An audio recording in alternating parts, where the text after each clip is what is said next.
me. Like, I don't like people always being able to get a hold of me, simply because I enjoy just being in my own, like, zen bubble, so to speak. For lack of a better word, where I can just, you know, zone out and just not worry about anything and not worry about people poking at me or whatever. And there's other occasions, you know, where I want to be poked at, or like I talk to people constantly, but usually like you have to section that up into certain parts of your day, and people really don't understand that either. But yeah, I never really made a Discord for my channel ever. I think I made one, and that was it. And I never really did anything with it. Never advertised it. Yeah, I don't know. Not really trying to just trying to piece together what's, you know, kind of going on with my channel and why I'm not really streaming right now. I think this crosses every streamer's path, but like for me, like I spent 6 years playing, you know, streaming. That's a long time. Streaming steady for at least 5 of those years, or just every day, every fucking day, 6 hours every day.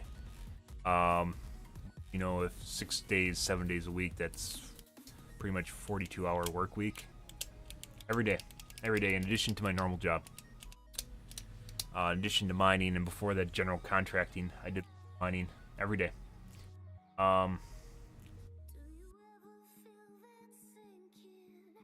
Yeah, and like with Fortnite, people only want to watch people that can slay, and you can't slay unless you have a good ping. So regardless of how good of a player you are, you just aren't going to get people watching you unless you have boobs. There's some pretty mediocre female gamers who get a lot of views just on that. And I'm not bitter about that. Use what you got. Use what you got. If people like you, if you're born and you're smarter, if you're more attractive, you're just going to do better in life. That's just the way it is. Use what you got. If people are going to give you views and throw money at you because you have boobs, I'd fucking use that. And there's a lot of people, like, if you just compare them apples to apples compared to a normal streamer, like if you can just imagine wiping off the gender off of it, there's just like a lot of very mediocre female streamers. You just get views, but no hate there. I have no hate whatsoever. Twitch is big enough where you can have anyone watch you, but just saying things that attract people to your channel. Obviously, being female being one of them. Off the bat, you can just be a complete not square. Where's the wrong word? Like, you know, flapping in the breeze. A wet noodle. Wet noodle. That's what I used when I came back from Europe. Just people just like wet noodles. You can just be a complete wet noodle. Give no shits whatsoever, and people throw money. Not to say there aren't females, you know, but this is turning into a gender thing. Putting, you know, a lot of effort into their stream. Yeah, with Fortnite, for instance, it's generally about how well you can slay, and you can't slay without a low ping, so it's just a never-ending loop, just getting shit on and trying to get better when you can't actually get better. The system's rigged, so to speak.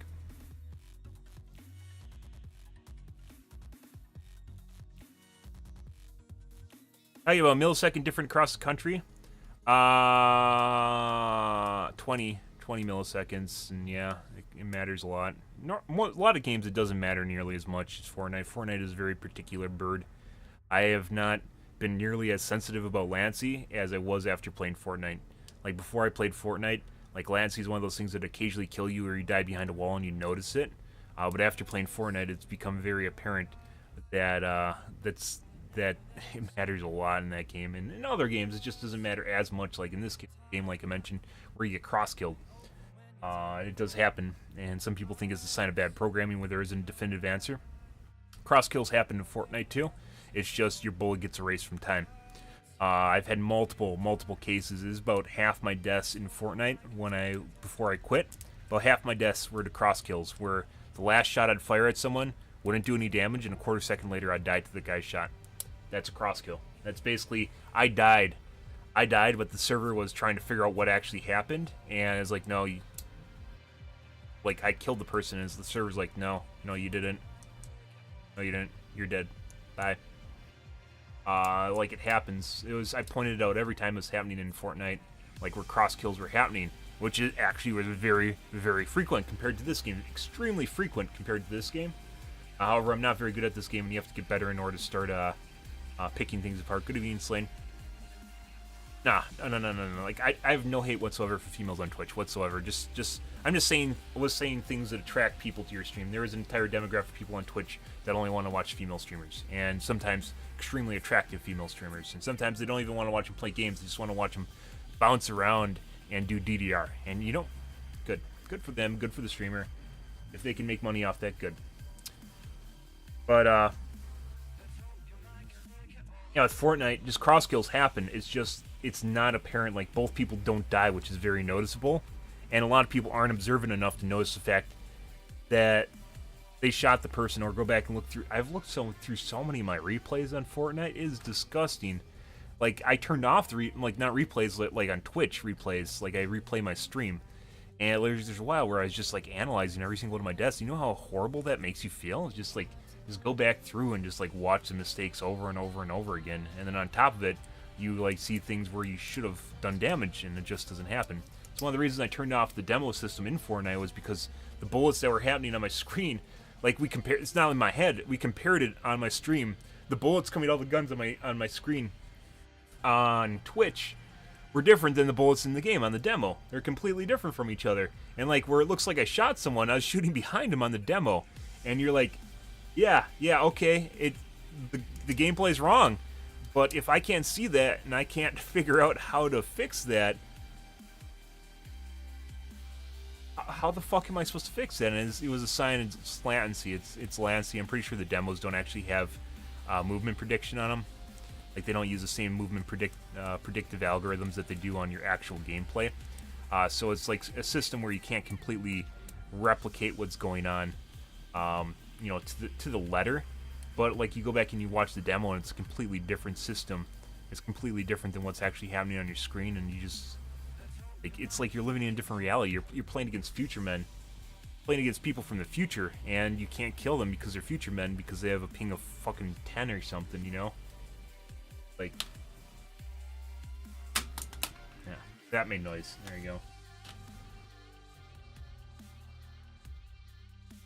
go. Yeah, I don't know. Like, it's been a lot of really, I don't want to say bad years, because there's people with a lot worse lives than I have, right? There's just always people in a worse position. A lot of people in a worse position. But like, as far as streaming goes, like, there isn't many things in life where you can put 6 years into something and then just not have it go anywhere, right?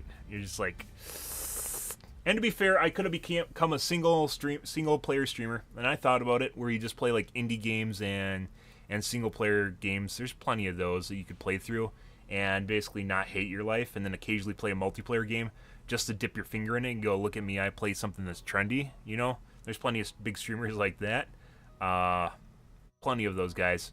And I thought about it, but like, my bread and butter is multiplayer. I like being competitive, but you can't be competitive without the ping in Fortnite. And like, I like being competitive. I've just had a lot of just like bad games you run into, and of course, generally multiplayer games on Twitch is whatever is currently the slice, you know, that people are into.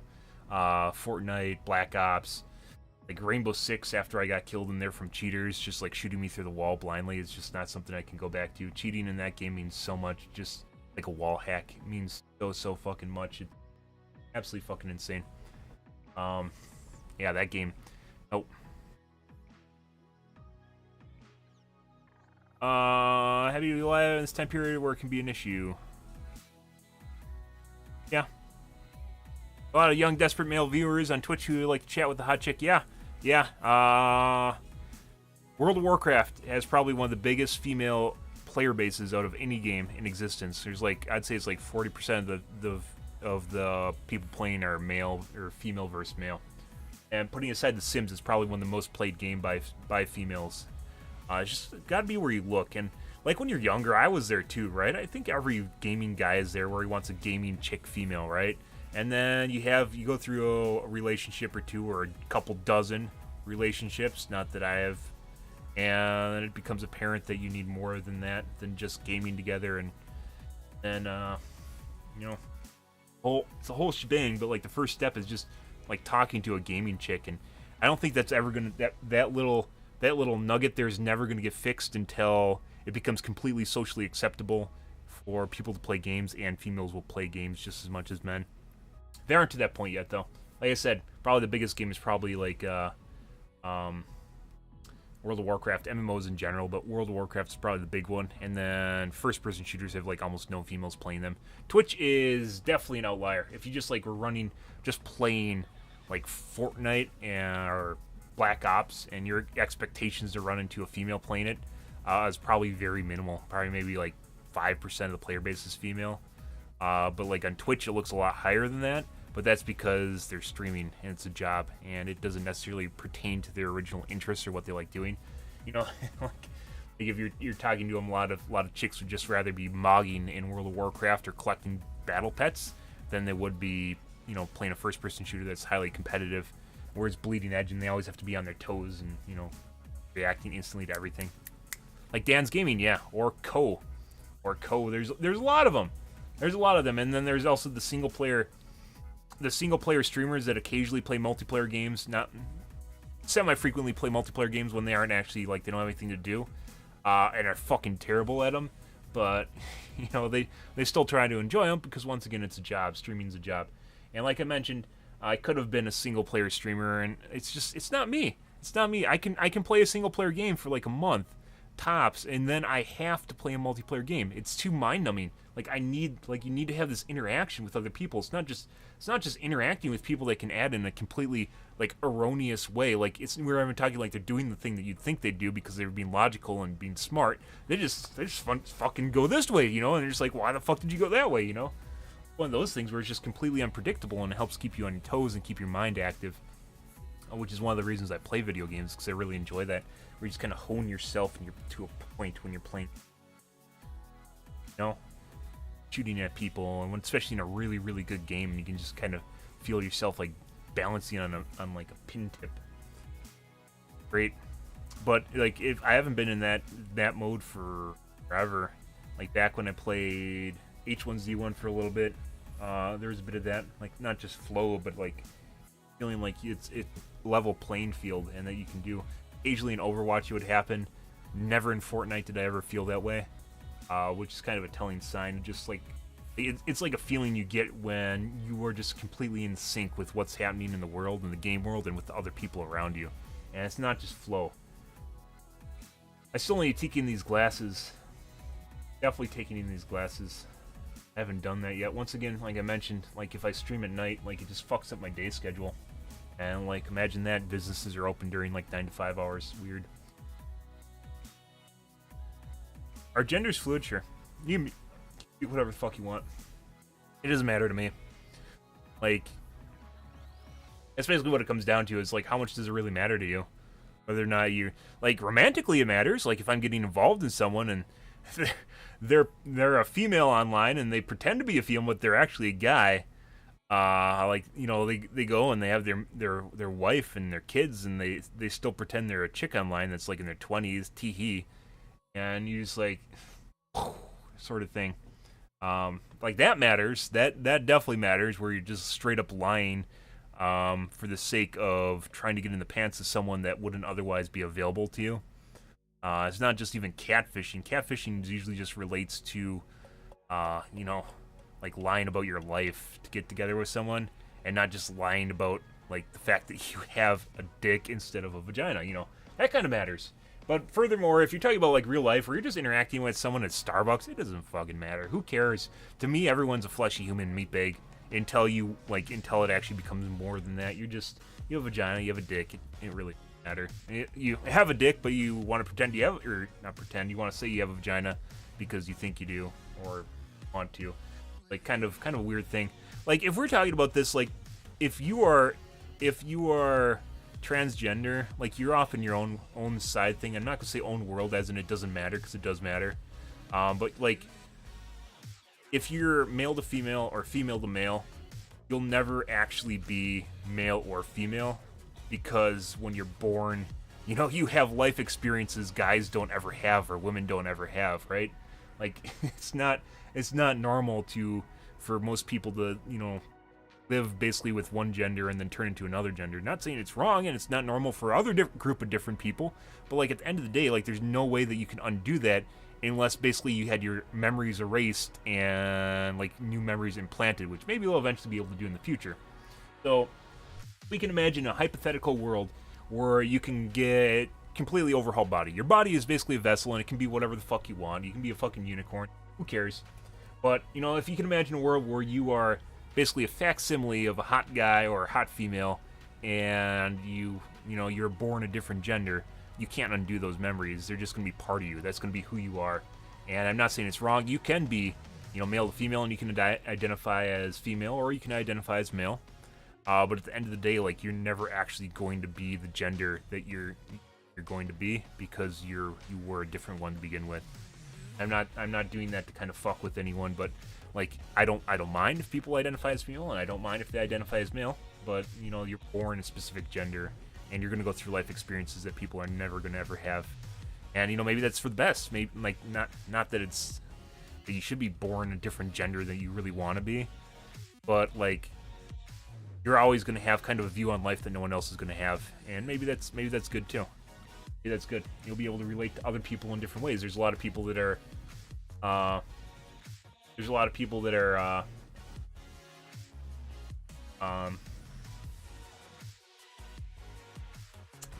tone deaf to things around them, society, other people, basically people you don't want to be in a relationship with, and like, there's other people that kind of a feel of everything around them. And oftentimes, if you go through life experiences, that changes your outlook on life. Like, I talked about the other night when we were talking about anime for like 2 hours. We talked about anime. And, you know, I wouldn't be who I am if I didn't watch nearly as much anime as I did, because anime just has so many different stories told in different ways, and it's not just all powering up and getting better and, you know, slapping your dick around. There's like a lot of life stories, and it's just pure story. If you get the right animes, it's just gonna be really good.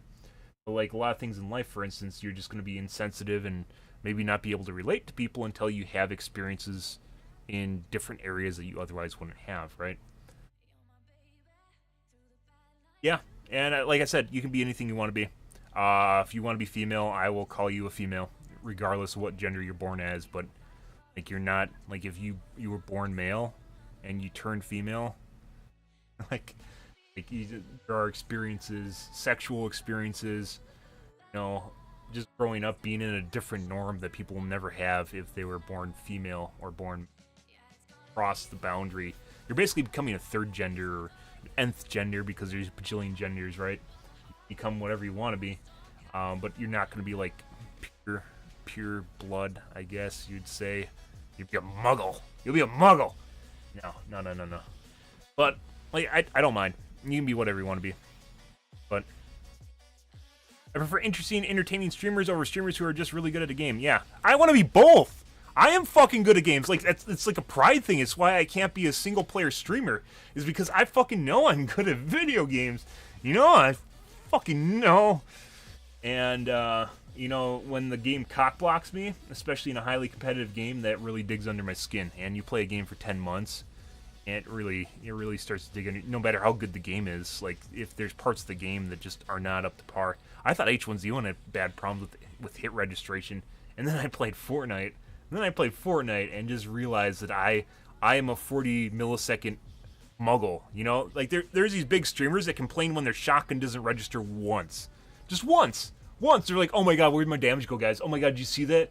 And I'm like, you know how much fucking worse it is if you have a 40 ms ping? Do you have any fucking idea? Like, you're literally at the top of the pyramid here, and it's so much worse when your ping is higher. You can just go play in Europe, and they do, and they, like, it's not like on or off. It's not like you play on US, and it's a perfect playing experience compared to playing on Europe. You know, everyone has a different ping in between. I have a 40 ms ping instead of a 20 ms ping. And even now, even like Ninja, for instance, a 20 ms ping is not, or 25 ms ping is not buying him what it used to, because there's so many more people playing the game. He just gets shit on occasion because, like, you know, things more than ping actually matter. And I'm not saying Ninja's a bad player, but like, there's a reason he's not playing in tournaments, right? There's a reason. He's basically our voice. He is the voice of the gaming community right now, so that's good that people are actually looking at gaming more often. That's good. But like, the whole reason he's not playing in tournaments is because it's trying to save face. It's a brand saving technique, which I don't really blame him for, because I'd probably do the same thing. Yeah, that happened to me in PUBG. There's some really really bad experience. PUBG has fucking terrible hair registration. Absolutely horrible. Everything in Fortnite, only worse. I watch Ninja. I watch all the big streamers on occasion. I don't watch them, like, depending on what they're talking about, it's one of those things where I turn them on and I turn them off, you know, depending on what's going on. I do watch streams while I'm working on mining or whatever, because I use a lot of, I use a different computer or laptop, and so I'll watch a stream on my main PC. That doesn't really mean I'm really watching them, though. I'm not, like, stuck to the edge of my seat. Twitch streaming for me has always been just, like, background noise, unless you're doing something really interesting. Speaking of which, kind of an interesting game right now that I looked at when it first came out. It's called 1 Hour to Live. I don't have any porn on my desk. Did my firmware, like 2 days ago, my modem went out around 2 in the morning, and it was out for like 3 hours. I updated my firmware on my router because basically I didn't know what's going on. My modem went out. Anyways,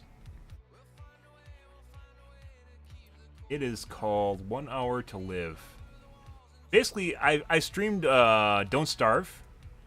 We may actually be coming up to par with Don't Starve, another playthrough of Don't Starve. I've streamed Don't Starve a couple different times throughout my, you know, since it came out, and very enjoyable game. Clyde Games makes pretty fucking cool games. Don't Starve, very cool. I played Oxygen Not Included. We're due for another playthrough of that because they've updated the game immensely. But it's called 1 Hour to Live.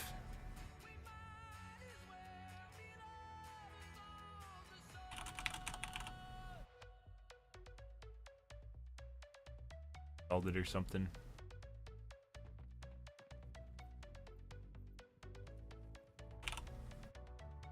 1 Hour, 1 Life. Not 1 Hour to Live, 1 Hour, 1 Life. That's what it's called. Basically, it's this game. It is essentially Don't Starve together. It's not made by Don't Starve, by the way. They just straight up copied Don't Starve. And then they added this kind of cool multiplayer, Don't Starve Together. And they had this cool multiplayer effect.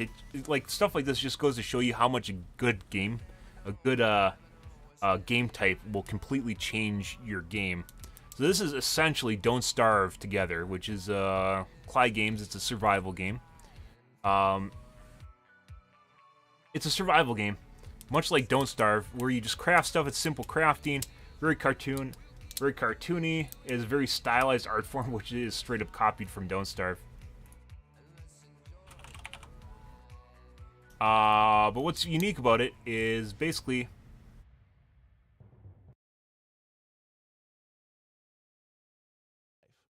Yep, this is it. We're live inside the game right now. Actually, this is my modern home office.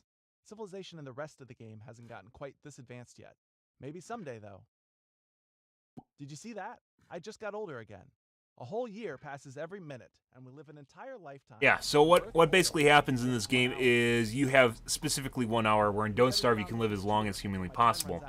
And what they do is they do hot drop-ins on player, basically, universes, or basically server. You hot drop in a server, you pop out of someone's vagina, basically, and they have to care for you until you're old enough to basically do stuff yourself.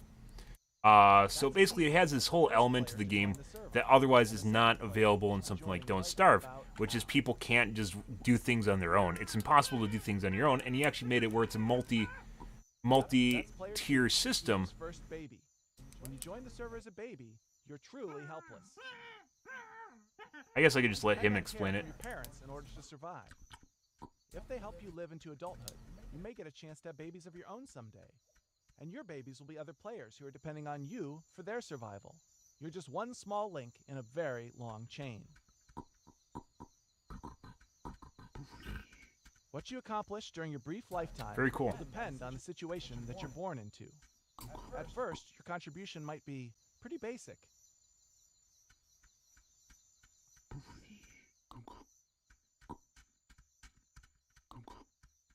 But future generations can build on the foundation that you helped to create.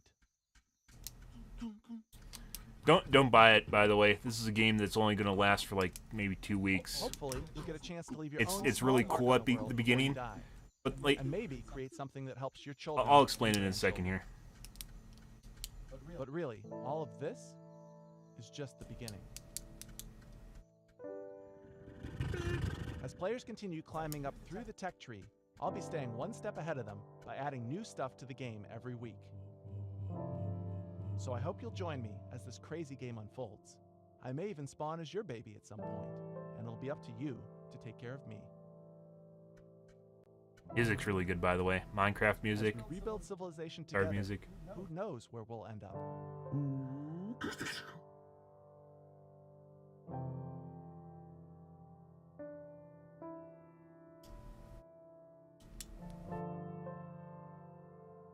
I love music like this. It's just, like, if you want to play like a simulator game, God. 100% handmade, yeah.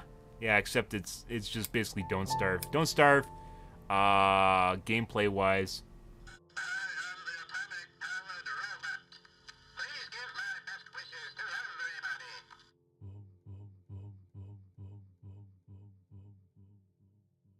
Cue the laughter.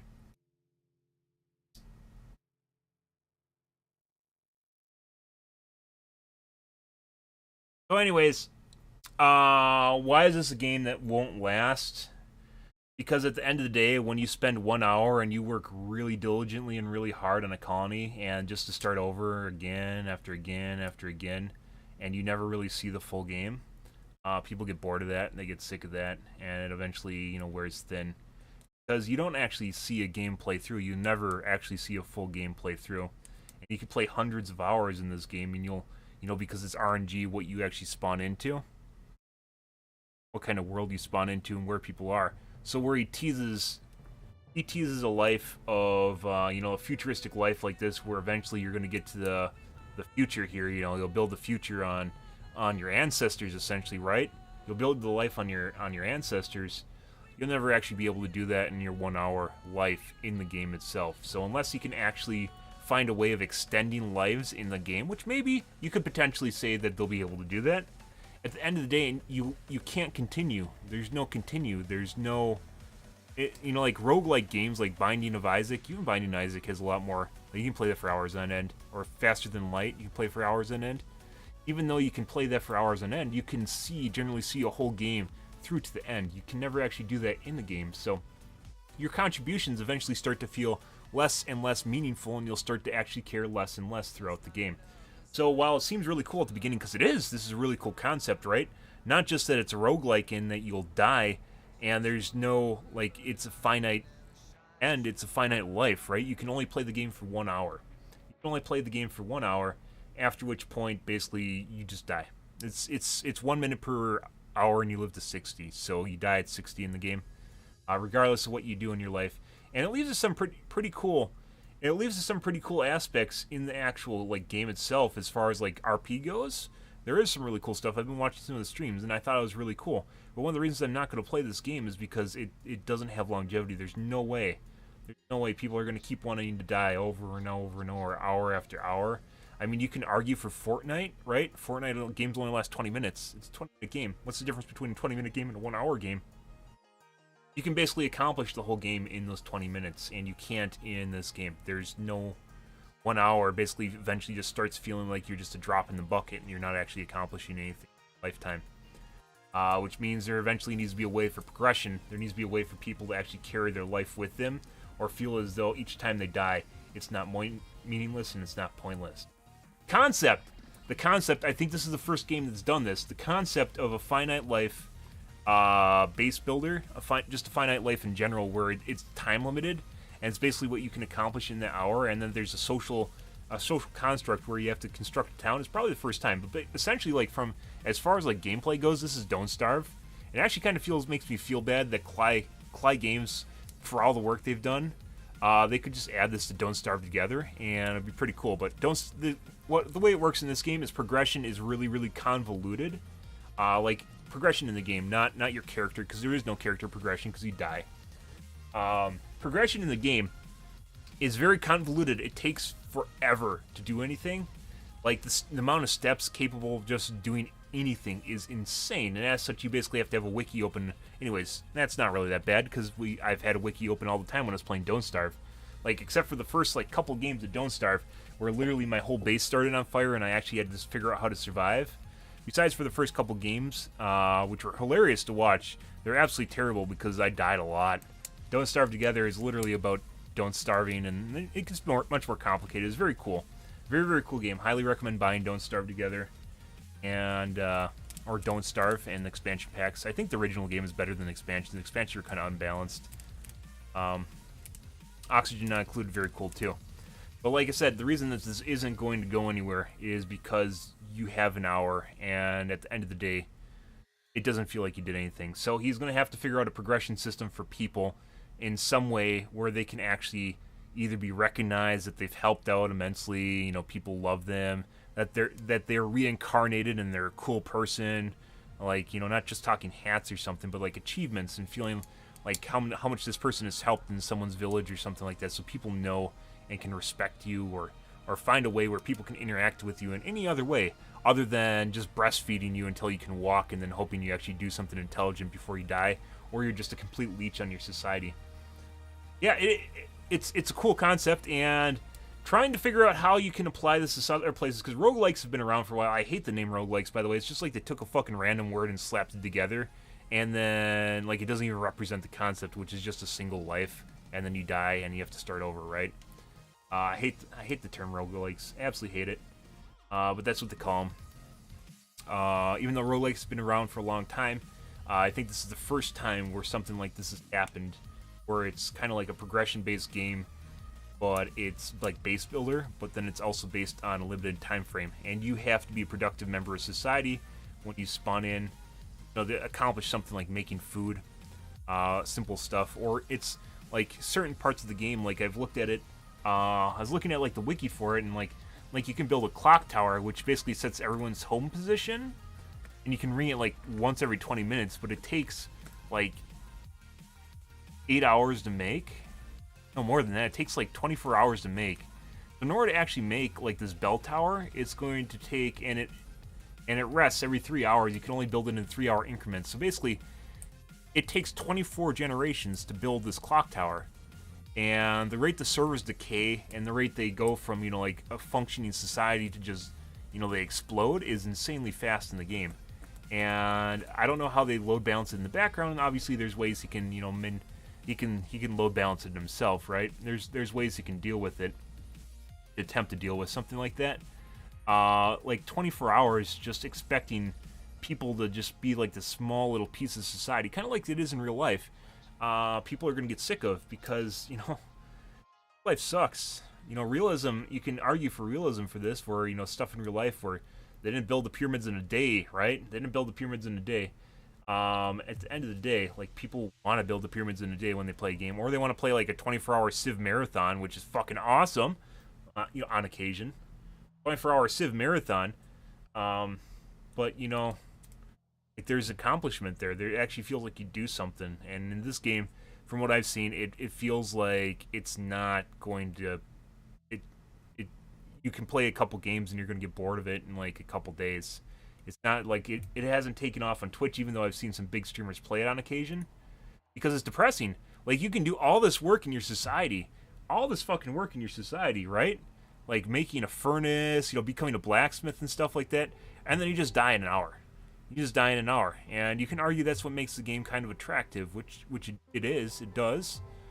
However, like, it becomes depressing. It becomes very depressing that you're going to do all this work and you're going to die, and you're not going to be able to take anything with you, and you're not going to be able to, like, on the opposite side, when you're squirted out someone's vagina, when you're squirted out someone's vagina, you know, it doesn't really matter. It doesn't matter what you did in your last lifetime. You can only do that so many times. You can only be jarred so much before you want progression, before you want to be able to capable of doing something like a modern society with trams and shit like that. And like just building like 5 of these squares and then you die is very appealing. It's not very appealing. So, like, this is pretty cool. This is a cool game, and obviously low budget, but at the end of the day, like, it's honestly, it's not going to be that much fun. You're going to play it a couple times, and then you're just not going to. I mean, if you want, you can, you know, you can still buy it, and I'm all for indie games that are pretty cool. But at the end of the day, it's not a game that you're going to be able to play for hours on end. It's not. and you're gonna get bored of it, and you're just not gonna come back to it. Regardless of how many updates he does and teases future cities, teases the future city. Like, looking at people are so disposable in the game. Like, I was looking at how to cure like a snake bite or like bear wounds, and it is like a multi-step process in order to actually survive from a bear wound. Like, you need to have you need a snake bite, you need to have the stuff ready. The amount of steps it takes to make like anti-venom or something like that, people just die. And you could go, oh, a modern society will have things like that. It's a sign of a modern society. People just aren't going to make them. People are disposable in the game like this. There's no reason to keep people around, right? Like, there's just, like, the current occurrence right now is, when I've watched people play the game, is, like, they just throw out male babies. Like, they don't care, because you don't squirt out new kids, and you don't really do anything. So basically, males they're just a drain in society. They don't really do anything at all.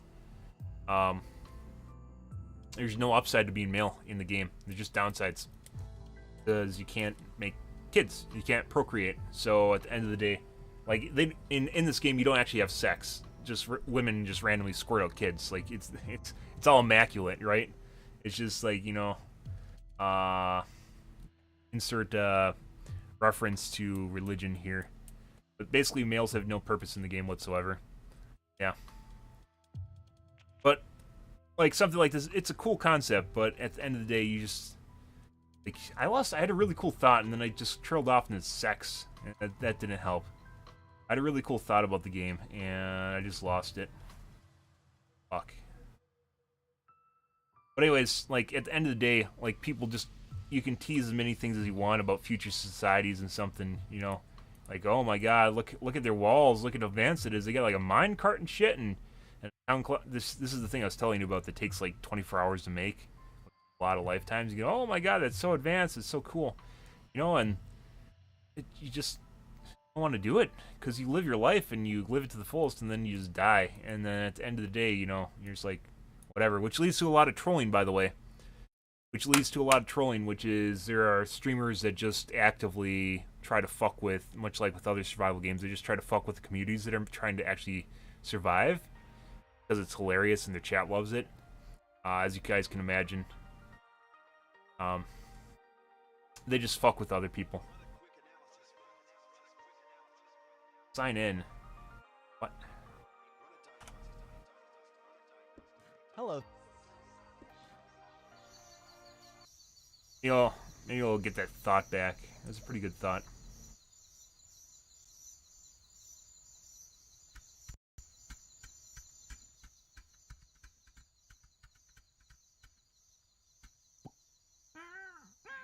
That's how it happens.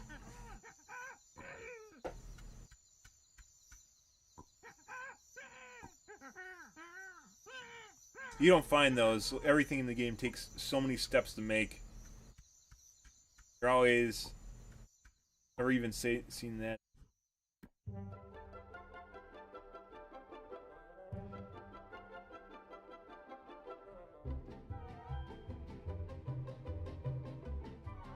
Everything in the game takes so much effort to craft, and you don't have an inventory too, you only have your hands.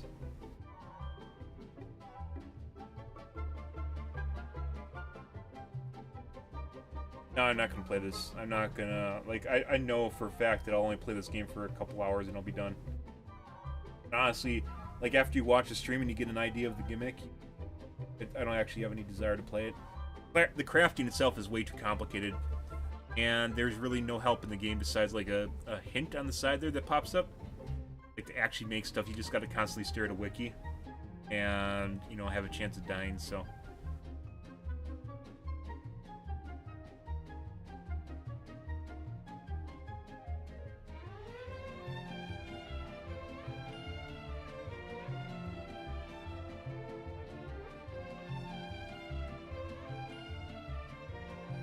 Maybe you'd be dead by now, by the way. Actually, no.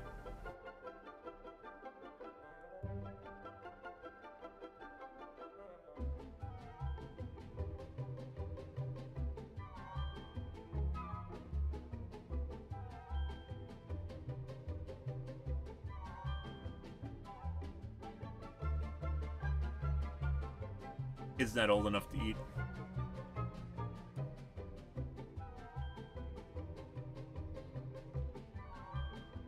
You have to be, like, you have to survive for, like, what, 2 years before you can feed yourself, which is, or not 2 years, like 10 years before you can feed yourself. Like, 10 minutes. Not even that much, maybe it's like 5. Anyways, like, the idea itself is pretty cool, and, you know, I encourage people to buy, like, indie games.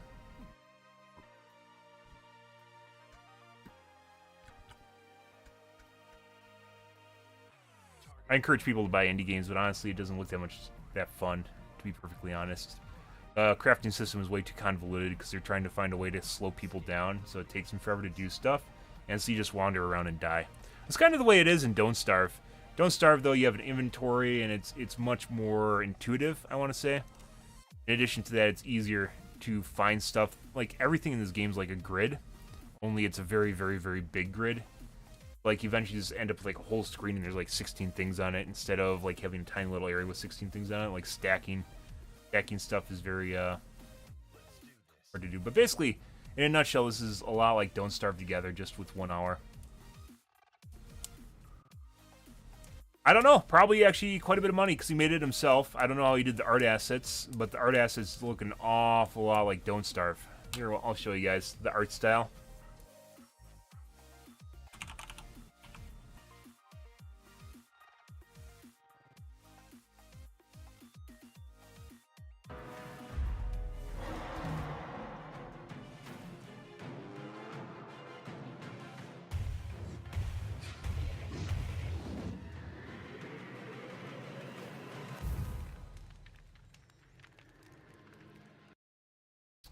This is art style Don't Starve. Don't Starve is also a base building game. Very, very similar, isn't it? Everything's a little bit more 3D though.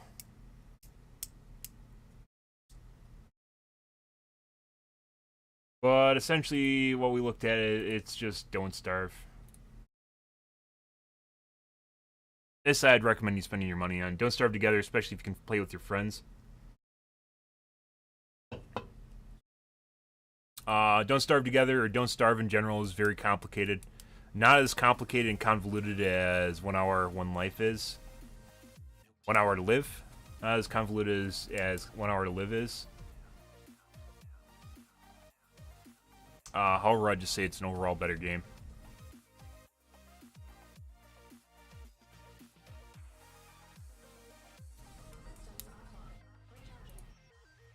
I have a LAN party coming up. It's kind of the thing about LAN parties. If you have too many of them, is like you kind of run out of games to play. And we're kind of at that point right now where I don't even know what we're going to play.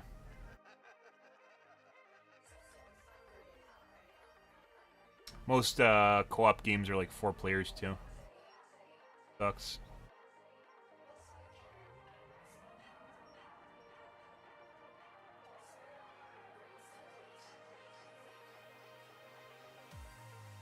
Basically now we're like playing Terraria, but Terraria is like one of those games where you just like you can't finish the game.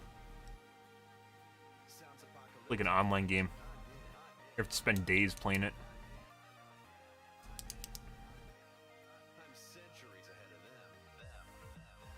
But yeah, I have no idea. I don't know how much it costs them on art assets. There isn't really a baseline for how much money it costs to develop a game whatsoever. That's one of the kind of the points of entry to game development is they don't. What the fuck? Like Warframe isn't. That was something else I was going to talk about, guys. Warframe.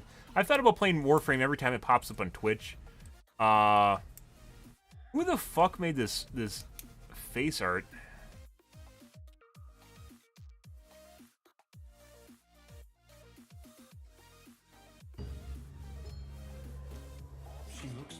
Hey, this right here, like the actual head looks like it's like a person's head.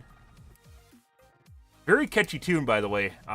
They gave this basically like a sea shanty, which is like music people sing when they're on the sea, you know, like working on a ship.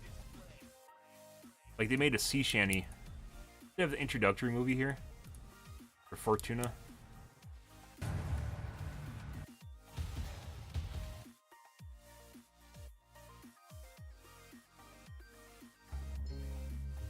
But she'll turn.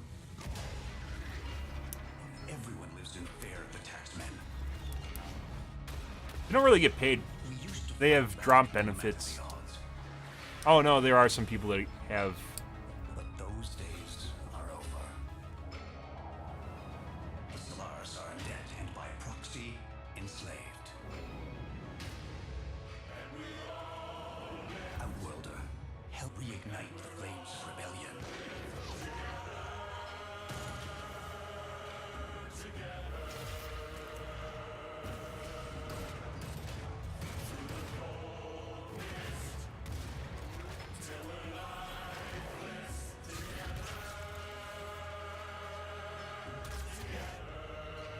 Game still looks like wonky as shit in some regards.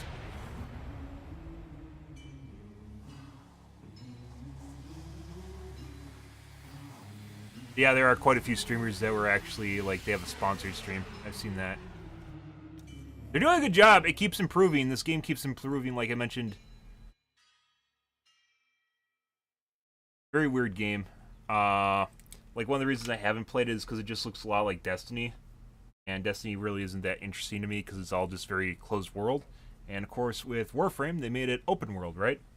They have a lot of areas that are open world, but it's basically when you compare it to an actual MMO, it's still very small. And like it reminds me a lot of like Halo almost. Like if you guys remember like going through areas in Halo, it's kind of sorta, it's like pseudo open world and you just basically like fight your way through minions. But as far as games go, there used to be a game that was very top of the line. I occasionally refer back to, which is Tabula Rasa, which is a game around for a year and a half before they pulled the plug on it and shut down the servers, even though they put so much work into it. At the time it came out, it looked really good. And what Tabula Rasa was it's a co-op game. It's an MMO first-person shooter co-op game with capturable objectives on the map. And what that means is certain parts of the map, there was PvP at the end. However, PvP was very terrible and it wasn't the main benefit of the game. It's basically like fighting zombies. It's like an MMO zombie game, only the zombies are aliens, and the aliens who are NPCs can actually take over parts of the map. Which is actually very, very, very fucking cool. Because what that means makes the game much more dynamic, where you actually have events where you can try and defend areas against onslaughts, and it depends on your how good you are, because skill shots still matter and weapons still matter. Much like they do in Destiny, you know, skill still matters to a certain extent, right? But gear also matters a lot. And also in Warframe. But like the game was shaped in such a way where it takes like the concept of Destiny and the concept of Warframe and turns it into an MMO. And it's actually a lot cooler than something like Warframe is or Destiny is, but they haven't gotten to that point yet. It's kind of weird that games basically have regressed in form and function, and now they're basically respinning the wheel. It was like Tabula Rasa came out before its time. Tabula Rasa came out in like 2007, I think.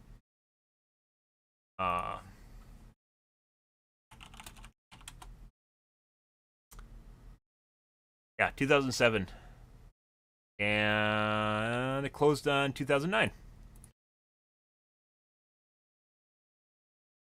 Free to play on January 10th and closed on February 28th. Basically, what they did was they just made the game free. It wasn't free to play, as in they made a model that they could make money off of.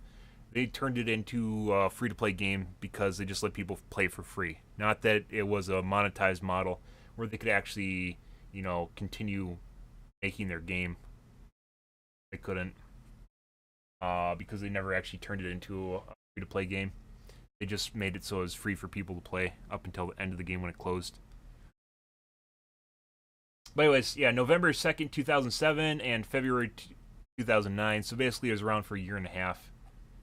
And there isn't much in the way. They just, like, they gutted the game. They absolutely gutted the game. Like, as far as what's left over. And I talk about this on occasion. I've talked about this basically since I started streaming because this is 2007 and I'm here in 2018, right? I played this game back when it came out with my friends, off and on. But at the time, the major competitor for a game like this was WoW. WoW was still big. This is around Wrath of the Lich King, so basically in WoW's heyday, basically where everyone and their mom, literally everyone and their mom was playing World of Warcraft. You know, Wrath of the Lich King, 13 million subs, right? 13 million playing the game. And they made this game that was a first-person shooter, and it was an MMO first-person shooter, and this is before Destiny, and kind of around the time frame, like Halo came around like 90s, right? Late 90s, no, early O's, his first Halo game. And the idea of actually having a game where you actually have to aim, like you just get people that just wanted to grind, like World of Warcraft, they just wanted to grind things out. And like the concept of Tabula Rasa, which was a MMO first-person shooter with dynamic, bases in the game, just like completely blew their mind. Like it didn't really register at all. They just wanted to play a game where they could just mine, fucking farm their murlocs or whatever, right? That's all they wanted to do. And as such, this game basically it was a subscription game. It fell apart, and the game developers, it's kind of weird, one of these weird things where the game developers, when they made it, they just ended up on something really, really unique, a kind of really cool concept, and then they didn't know what to do with it. They didn't know how to monetize it. They didn't know what their target player base was. So at the end of the game, they're doing things like adding raids to the game, which were really terrible, by the way. They're adding raids to the game. They added PvP to the game, which was absolutely fucking terrible too. They added like guild halls and stuff like that, like you'd find in like other MMOs, and like it's stuff that the player base that actually played their game and liked it didn't give a shit about. Like it was all about the objectives. It was all about like open world farming, like being not just farming, but also like being able to take objectives with your friends and just kind of hold out for as long as you wanted to. Basically like Warframe is, where you can just kind of go around and do whatever you want to, and at the same time you get rewards for it. They didn't know what they had. They had absolutely no idea what they had. And kind of a weird thing is like Warframe is basically what Tabula Rasa was, only they're basically turning into Tabula Rasa is essentially where Warframe's going. Is they're taking this game that was just basically Destiny, where they have like large instances or just instanced areas that are very enclosed and very, very kind of what's a good word for it? Not nauseating, but rather claustrophobic, very claustrophobic areas, which it feels like you aren't even part of the world, like Destiny is, or Monster Hunter World. It doesn't really feel like it's actually part of the world. It feels like you're just in a WoW instance, basically is what it is. Only World of Warcraft has instances, and then they have the rest of the goddamn world, Like everything else you can go and do in addition to instances. And it's something that they never really got to. And then you have a game like Destiny, for some reason people really enjoyed Destiny, like just farming stuff, even though it's like people that never grew up around MMOs and didn't know what MMOs can actually offer you. Like, I guess maybe that's why Destiny was on consoles and they didn't really bring it to the PC. Because PC, like, you actually get people that play MMOs, right? And they can actively compare your game. There's a bunch of different reasons they didn't bring it to the PC, but before Destiny 2. But like you have all these people that never really truly experienced an MMO, and then they have, because they play console games, and then they had something like Destiny, which is kind of an MMO, or like it's basically Borderlands, right? But it's not really an open world game. And now you have these people, especially with Twitch, where we're all interconnected now, and where everyone can compare what's happening around them. Like everyone and their mom that's a gamer knows about Twitch, right? Even if they don't watch it, they know about Twitch. They know it exists. Like, they know they can go there and they can watch stuff, or YouTube, they can go and watch videos on YouTube, but they can actually see what's happening around them, and they can realize that there's other things that they want in life, other than just grinding in one little instance over and over again. They want the rest of the MMO experience. So what they're doing with games like Destiny, or with Warframe, or basically Borderlands, is now they're adding the open world to it, especially because consoles can now do it, right? They can kind of sort of do open world games. They're doing the open world concept. But at the end of the day, it's still not an actual MMO. Like, Warframe is on its way to actually being an MMO. They aren't there yet. They aren't there to being an MMO. This is probably the next step, is they're going to actually add objective-based gameplay to the actual maps. And I'm not talking like, go here, do this, farm that, like World of Warcraft, but actually, like Tabula Rasa, which is you actually have bases on the map that are occupied and dynamically change hands over the course of the game and over the course of the hours, so you can play with your friends and actually enjoy going and doing things and accomplishing things. People like accomplishing things and not just upgrading their Warframe or upgrading their weapons by 3 eye levels, which is extremely lackluster. They actually want to change the game world, and a lot of games have tried to do that, but generally all you end up with is shitty phasing like World of Warcraft, where people basically can't see your accomplishments or that you've really done anything to affect the game world. Or you have to have something like Tabula Rasa, which is, you can't have like this highly intricate storyline you know, with tons of things that happen in the world, but you can have bases change hands much like they would in a normal war, right? Because the base will still be there. The occupation forces will be different. You can have, you know, vendors that only appear when certain bases are occupied. They kind of done that in World of Warcraft to a certain extent. Certain areas are like that. Generally PvP. At the end of the day, you know, people just, they honestly just don't care. They've done it very, very marginally. There's certain areas in World of Warcraft that have been tried to do world PvP, which is basically what we're discussing here, only not against people. It's world PvP against people, and there's a lot of room there for a rogue element. You could do PvP VE. I'm sure you guys haven't heard of that before, where you then have people that are kind of wanted criminals, right? They do stuff, and then you have to go and try and kill them, right? Other games have had that. Division. Yeah, weird. So this game came out well ahead of its time. Much like Tribes did. Came out well ahead of its time, and the player base was not mature enough to appreciate what this game was, and the developers had no fucking idea what they were doing with the game. They were so disconnected from the player base. They kept adding features that World of Warcraft had, because that was who they thought their target base was, instead of kind of these pseudo first-person shooter gamers that won MMO elements as well. But they don't want to play World of Warcraft. They want something a little bit more engaging. They didn't know what they had. They didn't know how to target them, and then they, like, there's, you know, like, the player base is just screaming ideas at them, and then they just, like, this guy pasted his name all over this fucking thing. Was like this guy. He was like a affluent individual, who apparently Lord British. Yeah, that's his thing. He calls himself Lord British. Basically, he did one really popular game. What was that? Knights of the Round Table. But after that, it was like he just like hit on these just random things. Ultima. He did Dark Ages of Camelot too. He did Ultima. And basically just kind of randomly hit on ideas and then just had no idea what to do with them. No idea where to go with them, no idea what was happening. And he, like, one of his things he did is he actually got the company of Tabula Rasa, NCSoft, he actually got them to pay him on a space flight to put a USB capsule of names into outer space as a publicity stunt for the game because he thought people would play it, which is really just an excuse for him to go to outer space.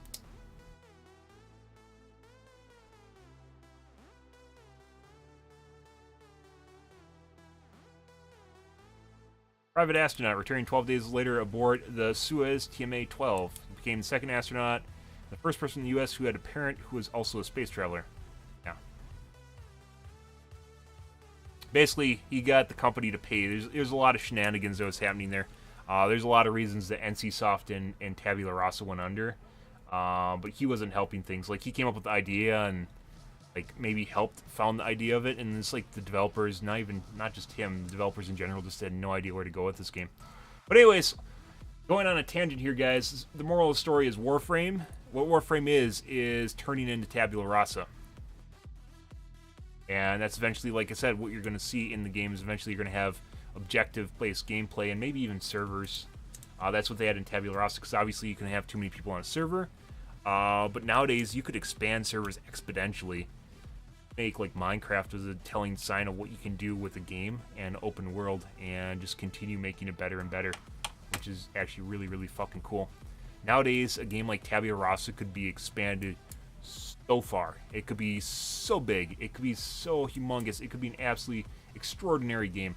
There's people that tried to resurrect this game too. Like, they signed petitions, they tried to get money together to buy the rights from the game from NCSoft, and apparently the person from NCSoft didn't give two shits about the game.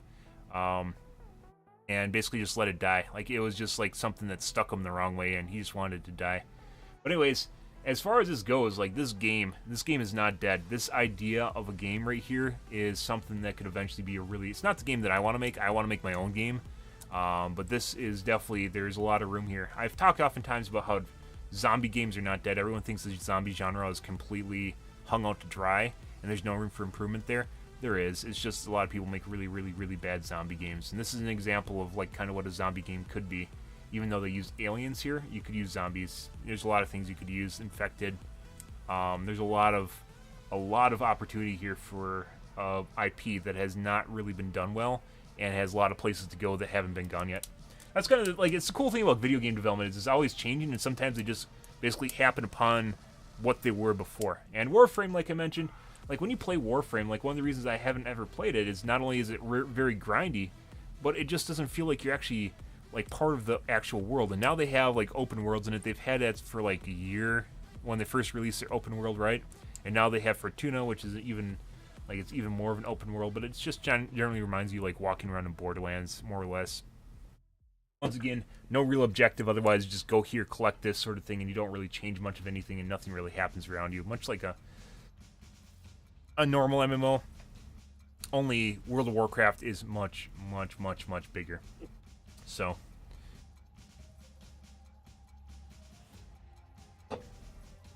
lots of room for a game like this. PvP was garbage.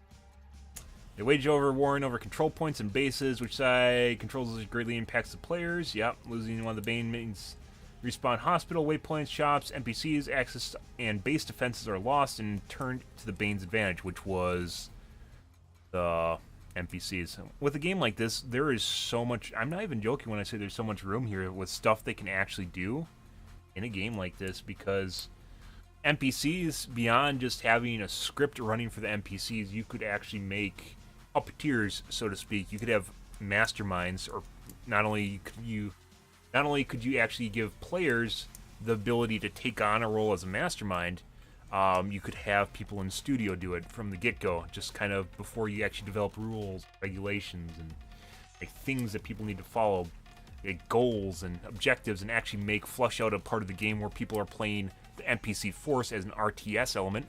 Whoa! As an RTS element. You can actually have like people that actually will dynamically change the battlefield themselves by fighting against people indirectly. There have been, like, it's kind of weird where games have went nowadays, guys. It used to be back in my day when I was growing up, mods in video games were a big deal. Mainly because people would make them, they're really cool and intricate. You know, like you play World of Warcraft, or not World of Warcraft, Warcraft 3 custom maps, or StarCraft custom maps way back in the day, where they make like StarCraft paintball. And don't listen to the kids, by the way, that say they played StarCraft paintball back in the day. There is this generation on Twitch that did not grow up playing games, who are too young to have said they played a game back in the day. Like, they're 10 years too young. And then they talk about how they played StarCraft custom maps in 95 when they're like 4 years old. And you're like mind blown sort of shit. Yeah, no. Anyways, mods back in my day were a big deal. We're just basically people that make video games now, or people that made mods back in my day. Pretty much everything now is monetized. As far as if you're going to put effort into it, you're probably going to turn it into an actual game. It's going to actually turn into a real game, and you're going to want to get paid for it. But as such, that means a lot of community projects or cool things that otherwise would have happened and maybe not even got completely off the ground won't happen, and or they just are going to die without ever seeing the light of day, which is kind of sad in and of itself. But anyways, like the idea of RTS versus FPS is actually a concept. I forgot the name of it. There have been a couple of them way back in the day. There was a lot of mods that were made for the Source engine. It used to be one of these things me and my friends would do, would be picking, my friends and I would pick through ModDB, I think it was. We'd spend a couple days just picking through mods on ModDB and downloading them and trying them. A lot of really horrible ones, but some were pretty cool. And I remember one playing as ants and building ant hills and stuff like that as a first-person ant shooter, I guess you could say, insect game.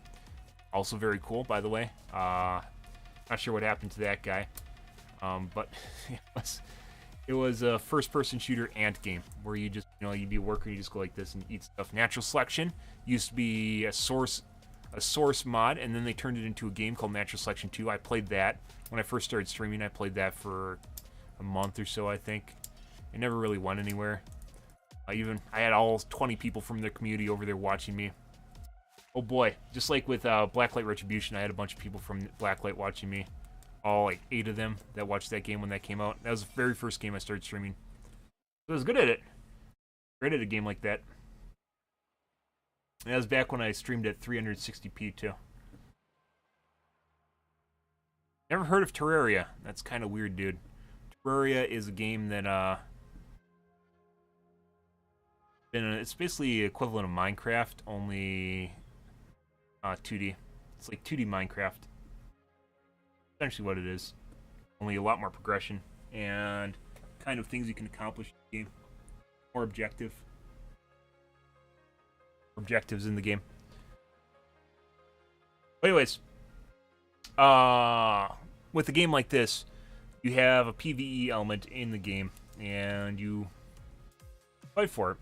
It's a lot like Warframe or Destiny, only much bigger and much more grand, and a lot more fulfilling when you actually play the game. And it actually feels like you're accomplishing something in the game when you finally drive off the Bane forces and you take an objective, and then you own the objective until whenever they attack it again, and you have to go and defend it, or it falls to the forces, you know, because you're off doing jerking off somewhere or whatever, you know. Very cool. Very cool. That's one of the reasons I haven't played Warframe or Destiny, because it kind of feels like it's missing this. It's missing the rest of the game that I experienced back in 2010, 11 years ago. I experienced the rest of Warframe, you know. Yeah, that happened. And the content in Tabula Rasa could have been better. It's an old game nowadays. It's absolutely fucking old. However, it could have been much, much better than what it was if it was given proper development. The idea, the core fundamentals of what actually needs to go on is here. And that's really all someone needs to remake the game and actually make a good version of the game. Warframe, as I mentioned, they apparently have not heard of Tabula Rasa or haven't stumbled on the idea, or they think it's not their game yet, just like with Destiny, where they try to keep things locked up because it's cheap and easy. Instances are extremely easy to do. You just have a city where people walk around, there's 20 other people in it, and then they all just walk into separate instances. That's very easy to do. Like, imagine World of Warcraft with one city, you know. It's kind of, yeah, where's the rest of the fucking MMO? I think a lot of people realize that too, and that's why, you know, it's not as nearly as many people as could actually be playing their game. Yeah, MMO first-person shooter, PvE game. PvE, kind of P. PvP was fucking terrible.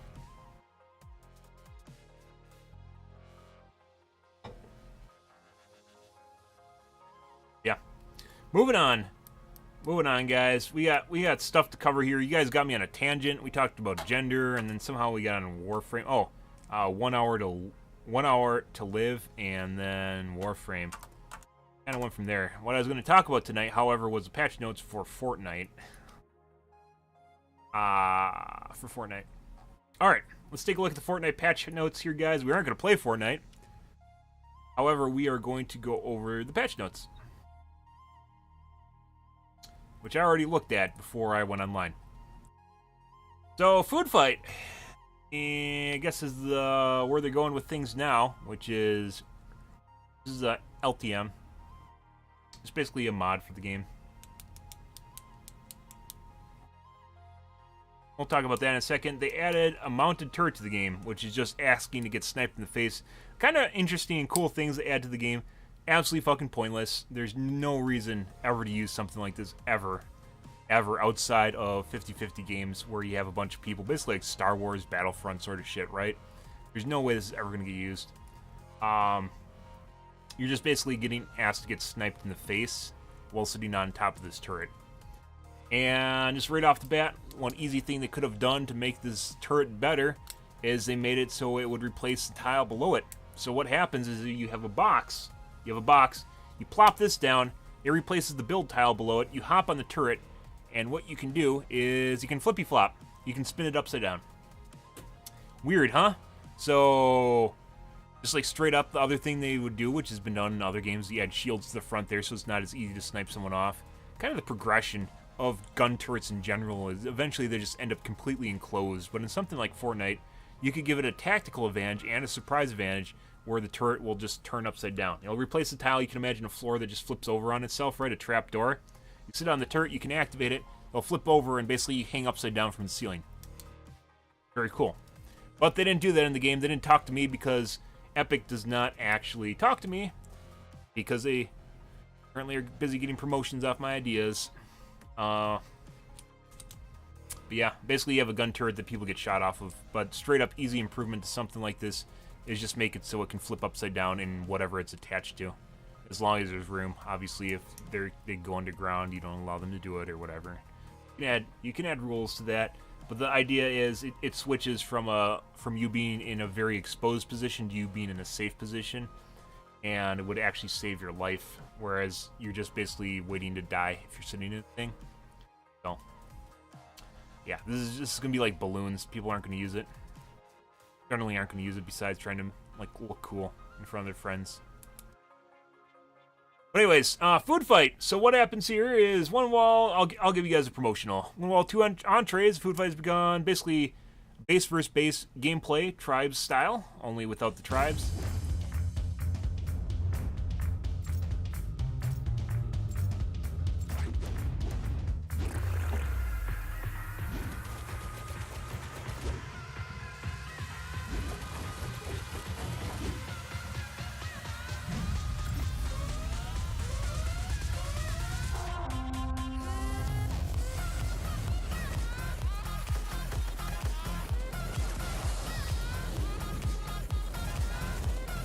Cuddle Captain!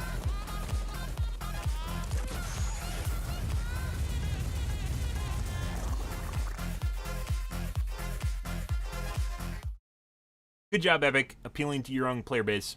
Something like this is essentially just a completely different game, though. From the looks of it, it looks like you deploy in different areas of the map, and as such, it won't make for very balanced gameplay. Maybe. But as I mentioned, back in my day, there was a bunch of Source mods. Everyone and their mom that had an idea made a mod for Source, for the Source engine. There was a game in Source where you could actually build, you spend like 5 minutes, you build your base, and then there's other games since then. You build your base, and then you assault the other person's base. That's what you do.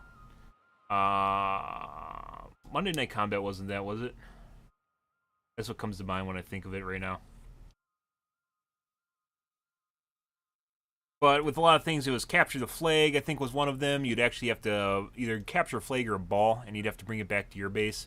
And people would build around it, and then you'd spend the whole time trying to fight the other person's base down while you assault their base. There's other games that have done this that I can't think of off the top of my head. Anyways, it was definitely, maybe it was Battle Forts or something like that back in Source mod.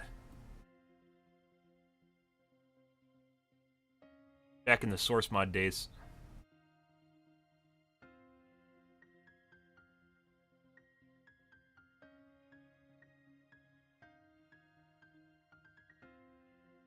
Cool stuff, though.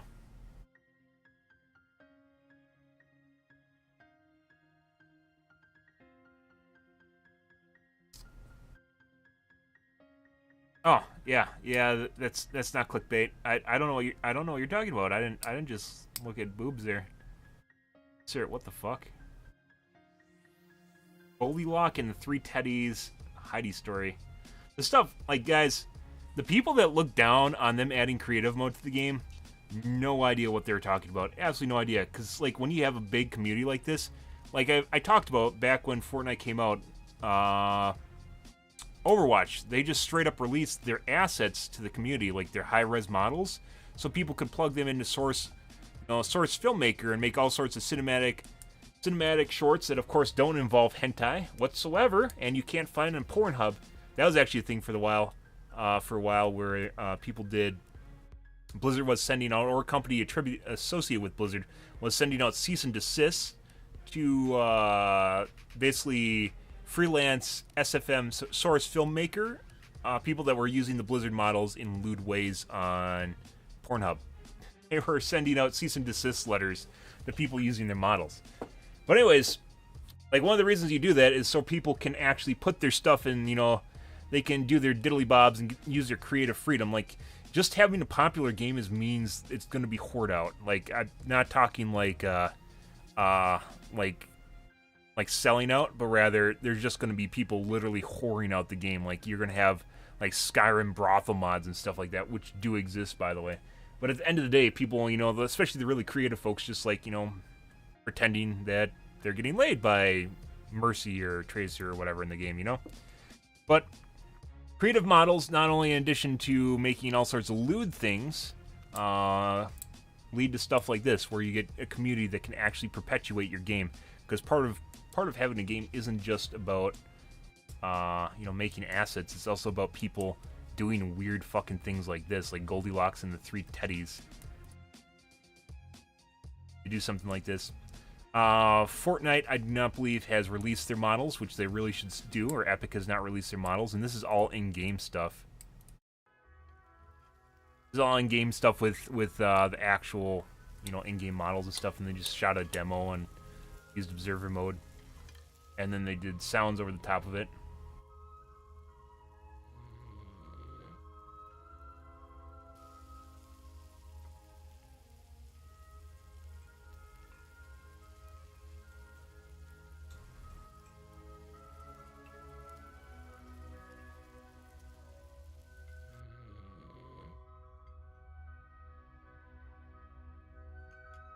They try their best. They try their best with what they have, but at the end of the day, if Epic actually released their models to the community, the high-res models like Blizzard did with Overwatch, much better. That's not all women urinate. Weird. They can, but still, that's not all women urinate. What? Got dark.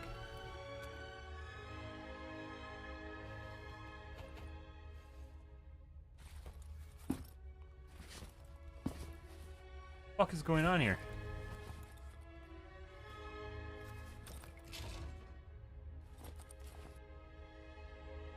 Anyways, with Source Filmmaker, you can actually do things, and of course you can actually add, like, people can move their lips and stuff.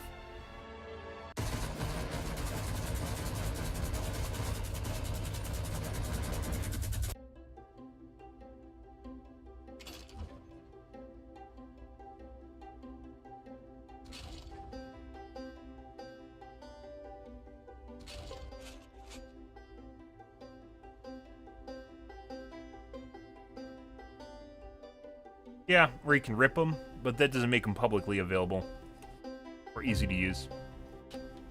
Really, really dedicated communities will get your game files regardless of what you want. But there's companies, you know, that offer ways of making it much easier. Usually, if they really, really want your models, that means it's just going to be turned into porn. You give it to them, sometimes they actually just use it for SFM.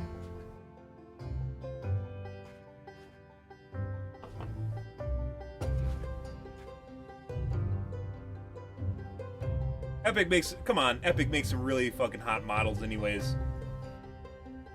Every fucking chick in Fortnite is like a Disney princess.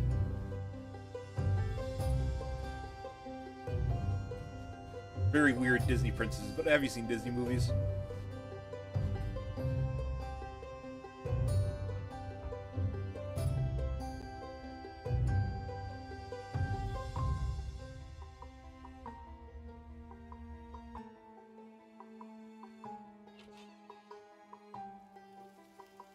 Especially if they encrypt their game files.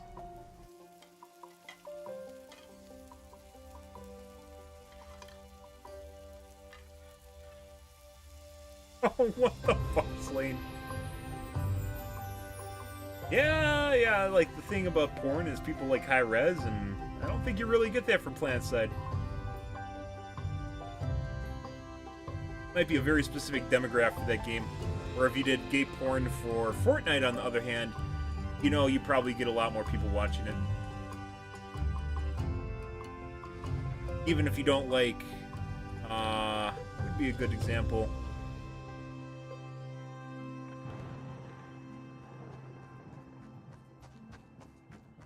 You know, like basic model black guy, and then that, who's the surfer from season 4, I think?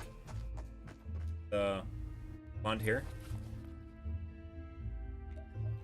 Like, it's like they go out of their way to make the basic models are just like super attractive in this game.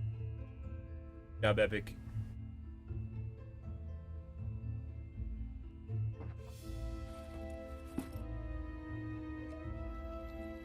I still have no idea what the fuck this is about.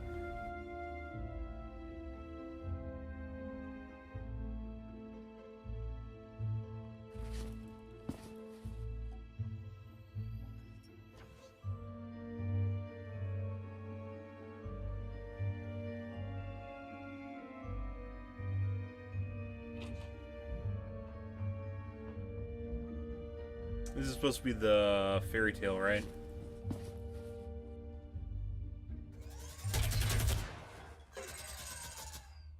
I'm sure it exists, Smokin'. It's like the favorite thing for porn industry to do is to hop on any train that starts out, because it gives you an advantage.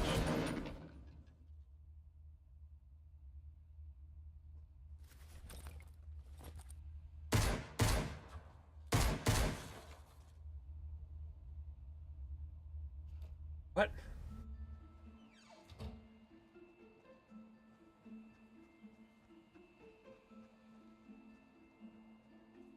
Says 200,000 views too, and only 2.6k upvotes.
Gotta start somewhere.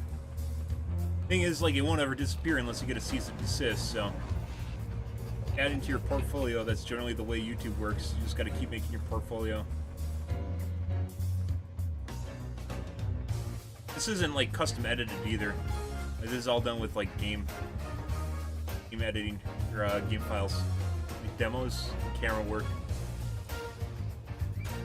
Not like these guys are making custom models or hand animating these characters or anything.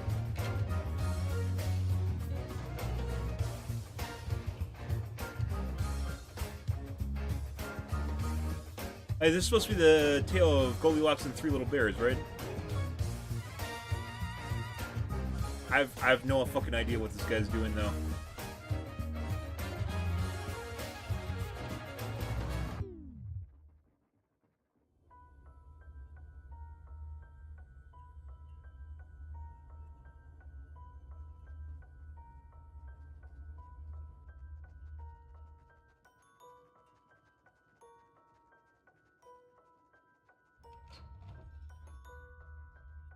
Oh, no, this is just the game. They're just walking around a game, basically.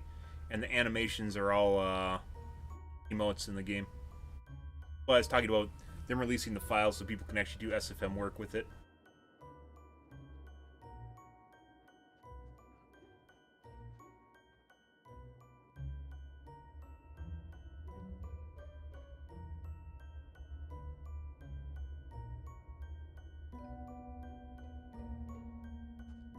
There's a couple people doing these now, though. This isn't the first one of these I've seen.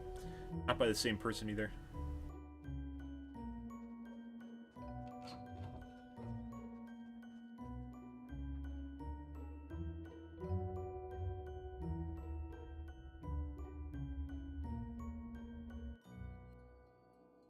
You could easily do something like this for, like, a school project.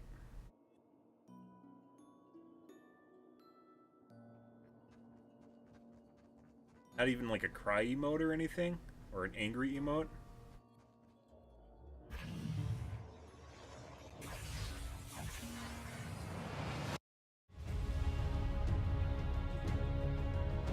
It's not even the full video. Tomato Girl has a baby. Oh, it's carry. Oh. Anyways, moving on. We got sidetracked from the patch notes that we were looking at by, well, boobies. Nice. Fun. Okay. Save the world, don't care. Revolver made its way to save the world. No one's using Revolver in Fortnite anymore, which means they need to tune it again. The concept is there. Just another gun that they have to work on, make better. Couple things that we're going to cover here, though. Give someone a free promotion at Epic again. There's a couple unique changes. The main one, though, was flipping the platform over, having it on a rotating platform. The gun trap deploys on a built structure, and it'll replace the floor tile, and you can hop on it and spin underneath. That was a big one. The other big thing is, I believe, just the free-to-play.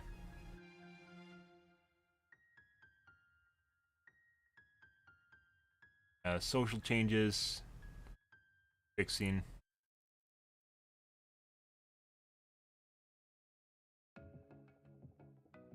The social team got distracted by a butterfly. Here are some things we forgot to mention in the previous patch notes.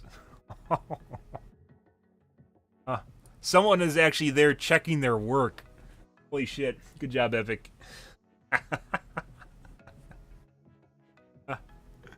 Yeah, did you guys remember to include your patch notes in the latest patch? Oh, yeah, you should do that. Yeah, you should do that. Okay. It's like me trying to highlight videos every night for doing my podcast segments, and then I just forget to do it, or I don't want to do it. Actually, just, like, I don't, like, when I stream, it already takes up so much of my time, like, I don't want to go back and actually highlight stuff, which just works against me. Especially because the amount of people that watch it generally is very minimal. But I need to do it. Let's see. No, social. Food fight. So this is the thing where, as I mentioned before, they had a game mode like this in Source for the Source engine, a mod, which is the thing was split in half. There's a force field up. Build your bases. Force field goes down. You fight each other. Been around forever. Pretty sure other games have done it. Oh, they changed resources too. No, that's in a different game mode. So, there's a mounted turret. They didn't actually talk about... Normally they talk about the stats on the turret. They don't mention any here, which means it's eventually going to pop up in the wiki. No DPS stats, no accuracy stats, nothing in particular here. Let's see. They're optimizing vehicles again, physics in general. Pickaxe damage, this is kind of a unique one. Pickaxe damage against players has been increased from 10 to 20. Kind of interesting because you've never actually been able to use a pickaxe as a weapon in the game. I guess they're trying to change that a little bit and make it a little bit more of a finisher. They have to be careful, obviously, because if they make it too high, like 35, like in Overwatch, people just use it as a finisher all the time. Become a part of their game, part of their meta. And 20 damage even might be a little bit too high for that. Depends on what they want to do with it. If they're actually trying to make it a finisher, or it may even turn into a legitimate weapon at some point if they keep going down that path. But this is kind of the first balancing change I've ever actually, like the first notion I've actually seen Epic make, where they've actually tried to make the pickaxe into an actual weapon beyond interacting with building blocks, right? Or just using it when you have literally nothing else left. Still isn't that great, though. You have to switch to it, and you can swap to a different weapon. So there's 5 other weapons, and almost anything will do more damage than pickaxe, so not that big of a deal. Balloons have a proper audio-visual effect for popping simultaneously. Just bug fixes. Increases the quad spawn rate, which is good because there weren't really... Like, it's pretty rare to actually see them in game. They doubled it. Damage numbers will now show up on starting island, so you get a better idea what your weapons are doing. Players will take damage, but not go below 1 health. Local damage effects, like screen shake, will not play. No quest progress will be gained from damage in warm-up lobby. Not exactly certain why they do that, but it doesn't really hurt, so why not? Why not? Better handling effects when players fire short bursts. Fully automatic weapons like the submachine gun, tracer rounds, and firing sounds will be more consistent. So basically just animation fix. Console changes. This is kind of the weird one. Glider redeploy. We're disabling... They changed the wording on this. I read the wording last night and it was really, really... No, actually... Okay, just hang on here. We're disabling glider redeploy in all default modes starting in 6.3. It will remain in larger team modes, soaring 50s, disco domination, but they don't say 50-50s or 20-20s, just in the specific ones relating to just mobility. Like soaring 50s is just full game mode. And playground to allow ongoing experimentation with this feature. Glider redeploy will now only activate the glider. This is the part that I don't really get. Skydiving... Glider redeploy will now only activate the glider. I don't get really what they mean here. Skydiving will no longer be available when using the glider redeploy. It's like someone wrote this at like 4 in the morning when they need to go to bed. Skydiving will no longer be available when using the glider redeploy. So, going into your falling, then going to glide, and going falling again and going glide. Skydiving state will only activate when jumping from the battle bus using launch pad or any type of rift. So you can do the glider redeploy over and over again when you do any of those 3 things. If skydiving from launch pads, rifts, or forced glider redeploy height has been raised from 15.5 to 35 meters. You can't spam it anymore when you're really close to the ground, because there's some really wonky shit where people were... if your ping's low enough, you can like glider redeploy when you're like a foot off the ground and just like do a really fucking weird ass thing on the ground to fuck up someone's aim. So now you can't do it anymore if you're below 35 meters. So glider redeploy will now only activate the glider, which is really, really kind of weird way of saying this. Not that, you know, not that it has to be worded a certain way, but like... They removed the glider redeploy from the game. I don't know why they still talk about it. It's just basically like what it was before the glider redeploy was in the game. And then they tell you how it works, except for the height change. This is, change the height. As I mentioned before, they don't need to remove the glider redeploy. It just has to be an item. It has to be a mechanic in the game that you interact with, that you think about when you use it. And the glider redeploy was not a mechanic that you thought about. It was just a free fall damage, and basically height never mattered anymore, which was stupid. If it was a pack, if it was an item you picked up off the ground, even something you just stored in your inventory as like an ammo charge or something, even without a pack or anything on your body, they could have done that. They could still make a glider redeploy pack if they wanted to. Like, I'm not against that. It was just the fact that you could do it anytime, no matter what, and it was just free fall damage. It made no sense. Anyways, like if you take the game remotely seriously, it made no sense. Especially because people can we covered this already, but people can, you know, bite off more than they can chew and then just fly away until basically the other person or they get shot down. They can just run away. Okay, moving on. Got to keep giving people free things over there at Epic, free promotions and such.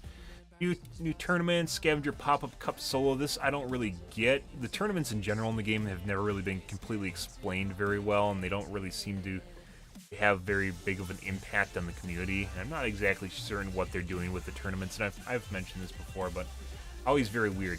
So, pop-up cups are tournament testing temporary limited time modes.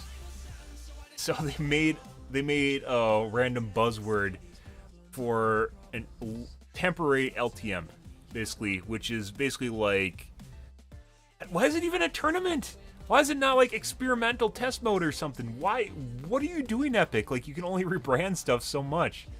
Like, before you kind of lose the meaning. Like, a tournament is not what you're going for there. You're talking, like, experimental or, you know, I don't fucking know. You know, just go with the mad scientist theming, right? Tournaments are what people do to compete, not what they do to test things for your game. Not that I'm against it, once again. Like, this is a good idea, and I've talked about this before with Overwatch, which is they split the beta client off, which works well from a programming standpoint, where you can have two different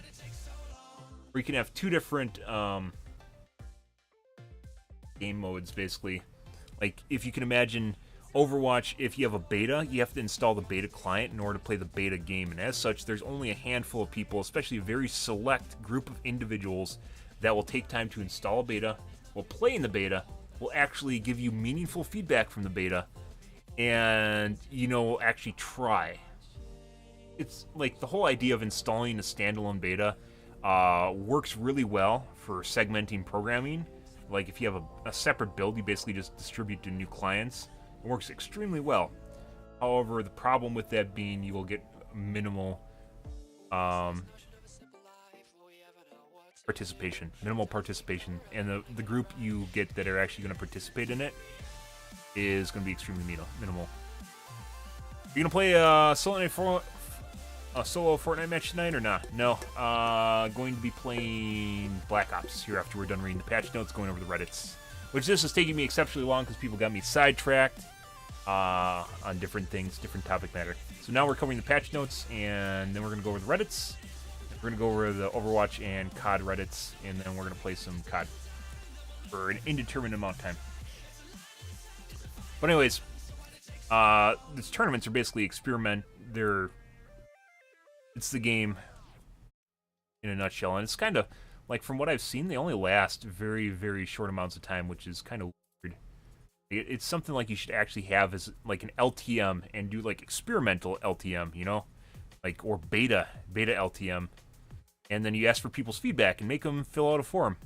You can't, if like when I was in psychology, when I went through psychology in the university, like more than half of what I did in psychology was testing, and not just testing, but also figuring out how to test what you want to test, like, and how you want to get like the feedback that you want out of people, and how to incentivize the feedback, and of course how to test people and make sure you don't fuck yourself up with like you just screw yourself over by asking people questions in a certain way, and it actually influences your results and stuff like that. But anyways, like a survey with some radial buttons is pretty rudimentary, and you don't need to force people to take it, but you can give people, and then you could give them incentive to finish it too. But the problem with incentive, which I experienced, I actually at one point was trying to make a chain of LAN cafes, and I actually went through and I surveyed my university, and I got like 300 surveys back. The problem was with incentives, I offered people a king-size candy bar for finishing it, so I actually put some money into it. It cost me about $400 to do. I got a bunch of boxes of king-size candy bars at $200. A bunch of boxes of king-size candy bars when I was doing it. But basically, I got a bunch of data from the university in my locale.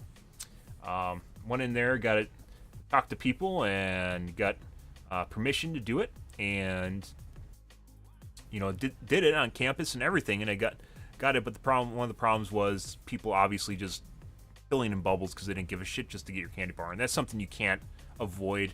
But if you don't have any incentive whatsoever, you have a problem with people just not doing it. And if you have too much incentive, you have problems with people doing it just to get the incentive, like a candy bar. And at the end of the day, I had people who just, like, you can't avoid it, and you ask them for their name, but then they think that, like, you're just going to punish them for offering their name. So you got people that keep coming back and double dipping, where they'll do the survey multiple days, because I was there for about a week. Maybe not a week, it was about 4 days I was there for. Double dipping the surveys, where they'd fill out the survey again and then get another free candy bar. And obviously, you don't want people to do surveys twice, especially when you're that close together. A couple of weeks down the line, how are you feeling about this game? Yada, yada, yada. Like, you ask for people to reassess the situation, but if your questions haven't changed, basically nothing that you're observing has changed, and then they're just redoing the survey, it's basically pointless. With things like Fortnite, for instance, you can only, you can enforce people only doing it once. You just give them a free V-Buck or something, or free skin, participation skin, free animation. There's a lot of things, especially with a video game. You have a lot of stuff there. You can actually incentivize people play your video game, or do a survey for your video game.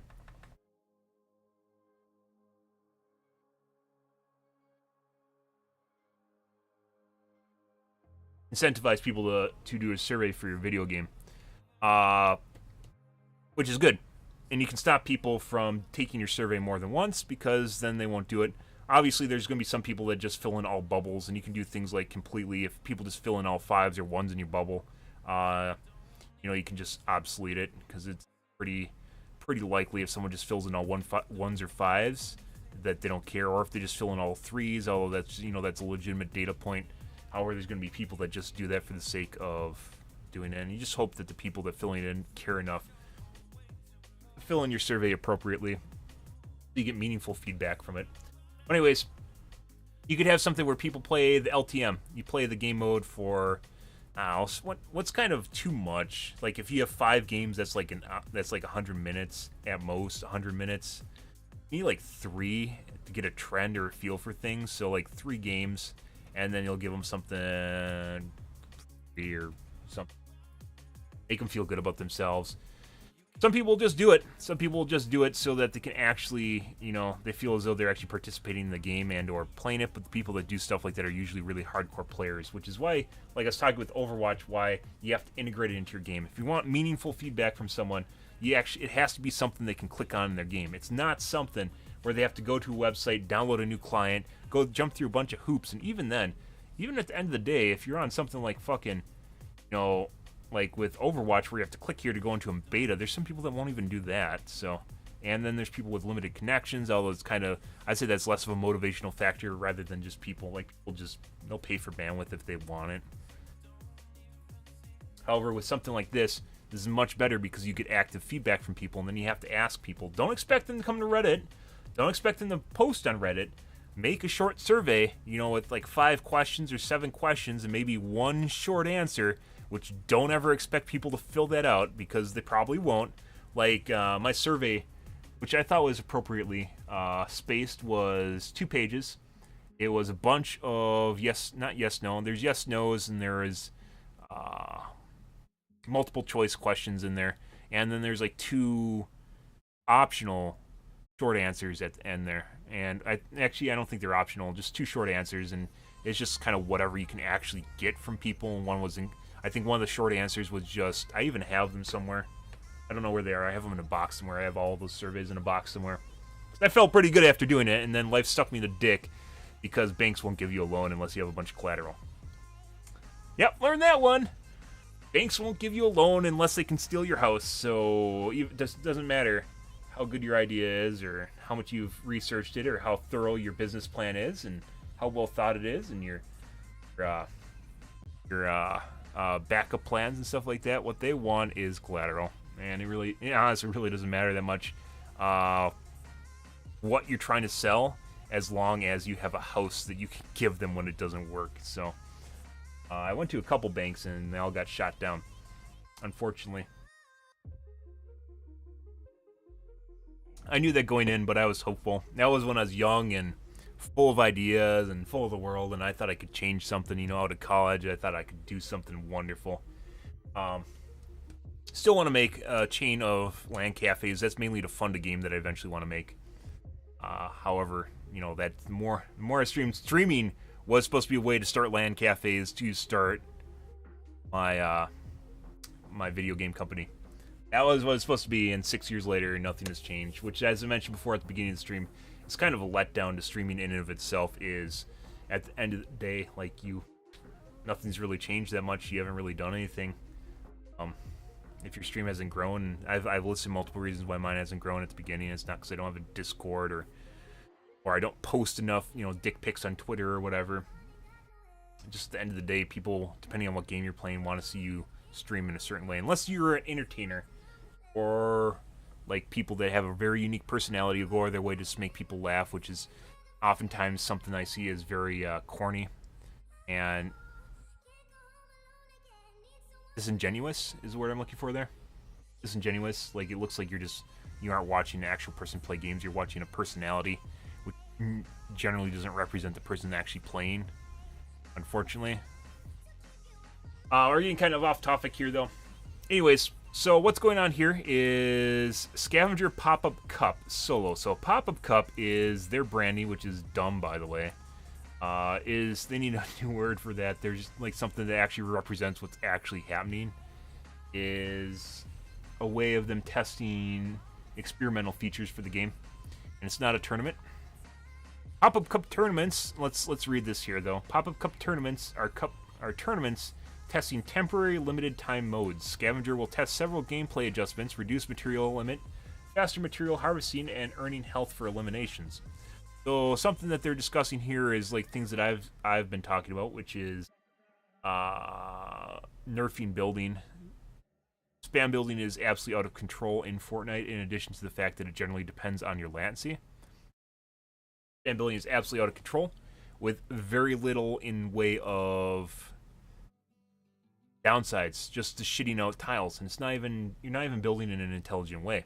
And the community is going to shit itself. I've talked multiple times about there being a building endurance where you can only build so fast for so long before you essentially just run out of stamina. And the community will absolutely shit themselves if they put that in the game, but it's something that's needed because they're basically, building is absolutely unhinged in Fortnite, where there isn't really any balancing to it.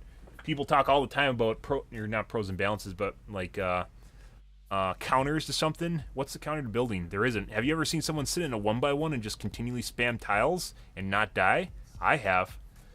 And then they complain when they die about the other person not building and how horrible they are, even though they just sit there and basically mouse one constantly while the building just eats projectiles. Yeah, this is as I mentioned before when we talked about this a couple days ago, Fortnite is one of the few games where you can just be invulnerable, and people consider it just a normal part of the game, is just to constantly be invulnerable with no downside to the invulnerability. Very weird. Absolutely fucking weird, but that's the way the community is, and it makes sense when you put it into context. Not that I think building should disappear, but rather building should be a mechanic in the game, and it should be something that you can't always do. I mean, case in point is just the tournaments that just turn into giant, like, it's just a shit of, oops, sorry guys, just a shit of just tiles just everywhere, where just people shit out and cover every aspect of the end of the game with tiles. There's no intelligence to it whatsoever. It's just people shitting out tiles and just sitting inside their little 1x1 tunnel while they go down it, which is just a sign once again that it's broken. And I talked about endurance. This is another way of doing it, which is they're reducing the material cap, but much in the way that I've talked about this before. Even if you do something like this, which makes you actually have to be more proactive with managing your materials, it's not going to limit your building. 1,500 materials for a fight is a lot of fucking materials. Generally speaking, like 300 is probably where you're going to start running into limitations in a fight. And that's if it gets extended into another fight. You probably don't even go through that many just in a normal fight. Unless it's a build battle, you will not be going through that. And if it's a build battle, you should start looking at other strategies other than just building up and covering everything with building blocks, like building tiles. Like, there should actually be a limitation to it. Like, it shouldn't just be all about climbing to the top and getting above someone so you can pump and peek them with a shotgun. But that's where we're at right now. So even if they do something like this is actually just a buff. Like, if they reduce materials to 500, 500, 500...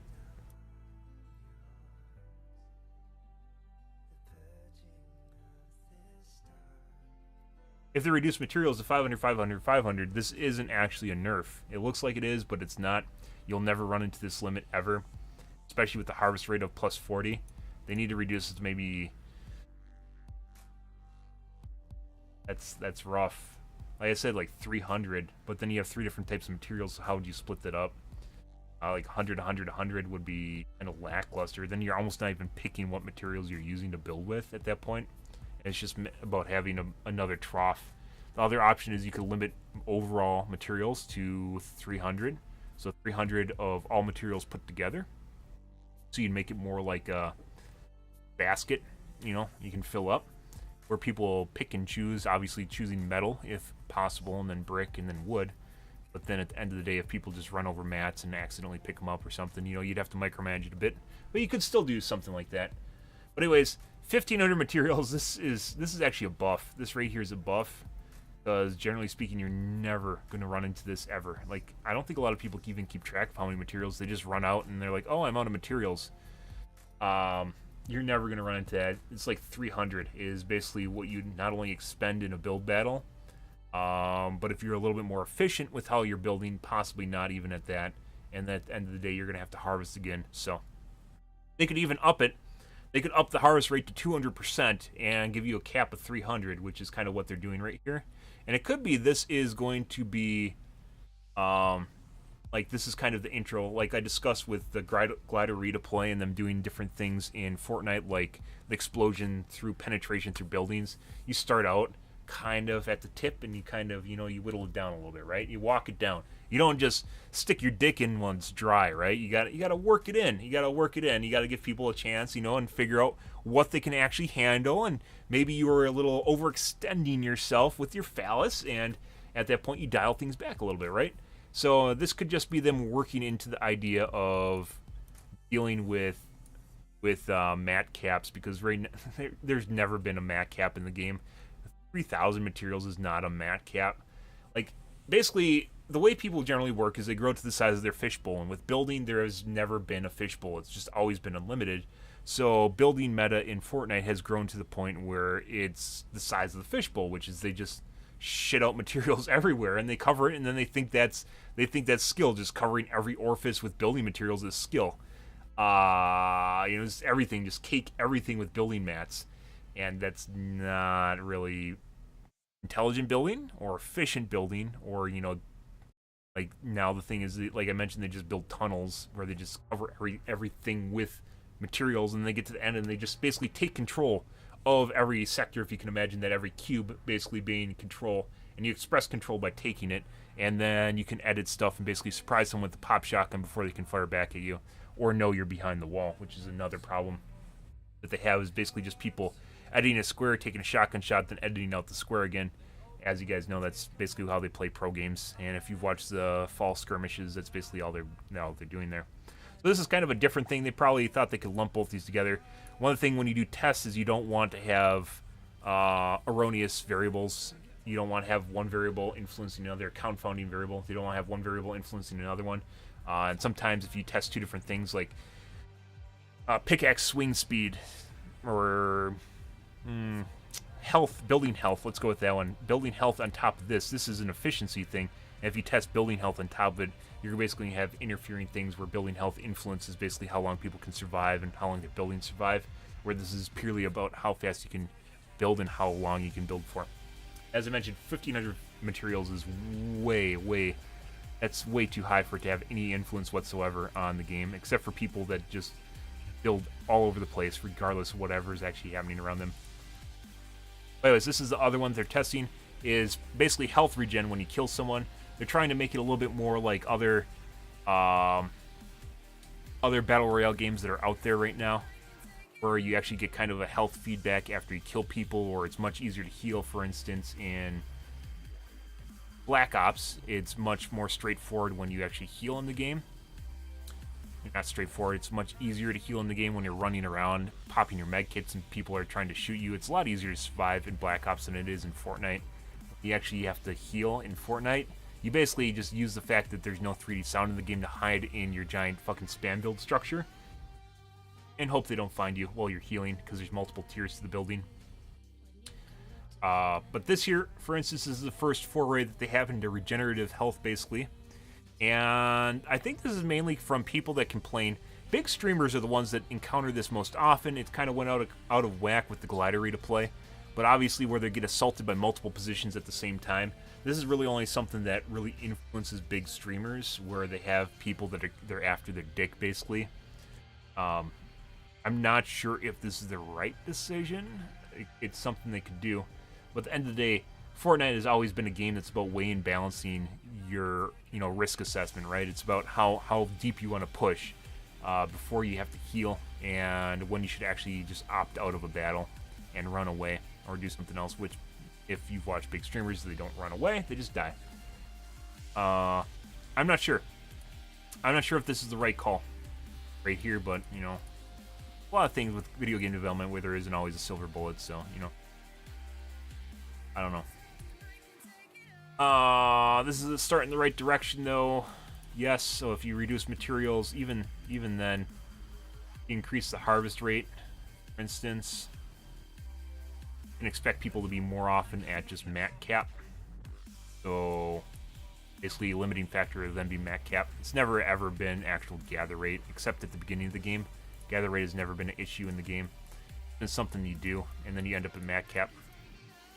So, let's see, moving on. Scheduled times will now reflect daylight savings time. Cool.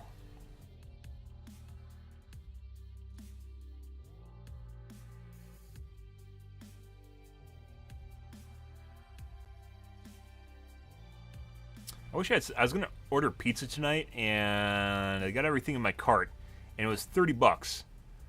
I was like, wow, that's fucking expensive for one meal. And I was like, I'm gonna eat like maybe two meals out of it. and because I'm a big guy, eat 2 meals out of it, and it's like $30, $15 a meal. I was like, occasionally I'll order pizza, but that's usually when something's going on, or I have people over or something like that, I have friends over or something's going on. I was looking at it, I was about to order it, and I was like, God, I was really, really hungry too. I was going to get delivery. I was really fucking hungry. I was like, I can't do this. And then I went and made a bowl of soup, and I have like, they aren't like TV dinners, kind of TV dinners, but it's like a steamer bowl with like veggies and shit in it. Made one of those, and I was like, fine, it's like $4. Just eat that. But now I really want pizza still. I don't think that's going to go away all night. I just want pizza.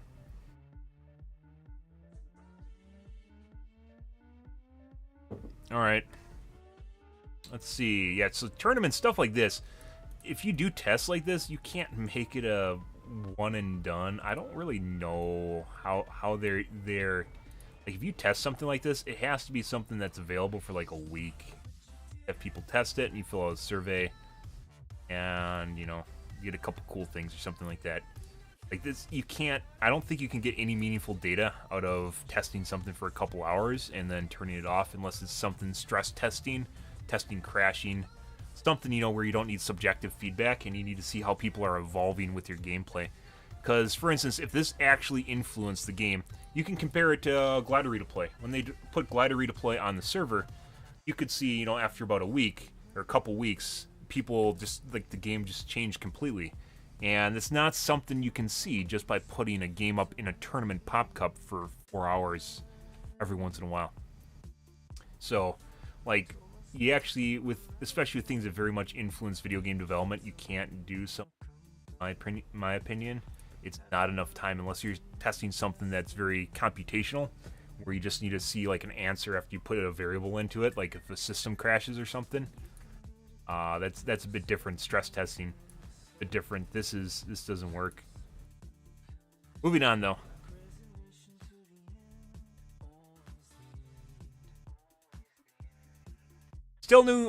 Still no new game servers. Feels bad, man. That's like the first thing I check every week on on the notes for Fortnite, is if they have new North America servers.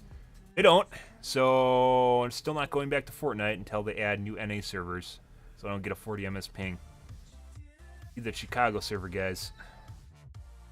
The whole central US is crying. Fortnite, epic.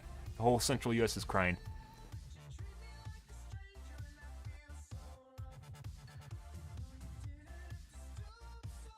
Actually, more of they don't know that they should be crying because how big of a difference Lancey makes in Fortnite. They would be crying if they knew what's going on, but they aren't.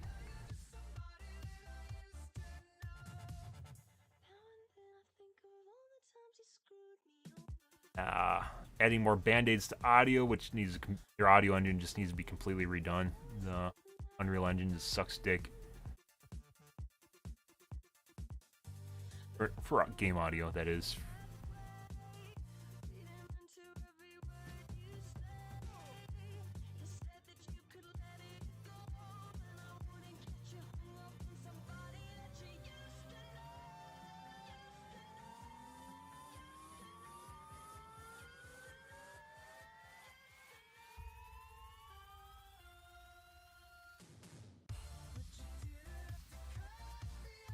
Still can't figure it out. Something about these glasses is off. Like when I have to look at my screen, like my forehead just like, I get like a focus headache. These guys on the other hand, perfect. They just look like garbage. So I think I'm gonna ask and see if I can get a different pair of lenses. I don't think I'm going to. I have to take them back anyways because there's a visual blemish under the AR coating, and I can't fix it, obviously. It's a manufacturer defect, and apparently they thought they could sell them to me. Then I take them back, and I wonder if I can get a different type of glass, like Trivex, or these are absolutely low end. These are CR39, just basically plastic lenses, but one of the best types of optics you can get. Ab factor. Distortions, basically the further away from your edges, your center focal point, the more your glasses distort. With these are high index, more expensive, but like I just get like to right here, and then I can't even read the.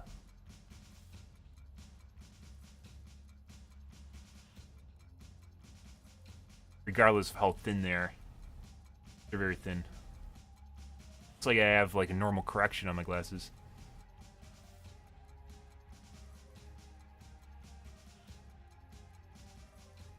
Other thing they said is like freeform lenses apparently are supposed to be, they introduced a prism into the lens, corrects vision for the distortion that you normally get. And I don't know if these are freeform, so I have to ask that as well. I have to remember that. Not that you guys are going to help me remember, but saying it might. Okay.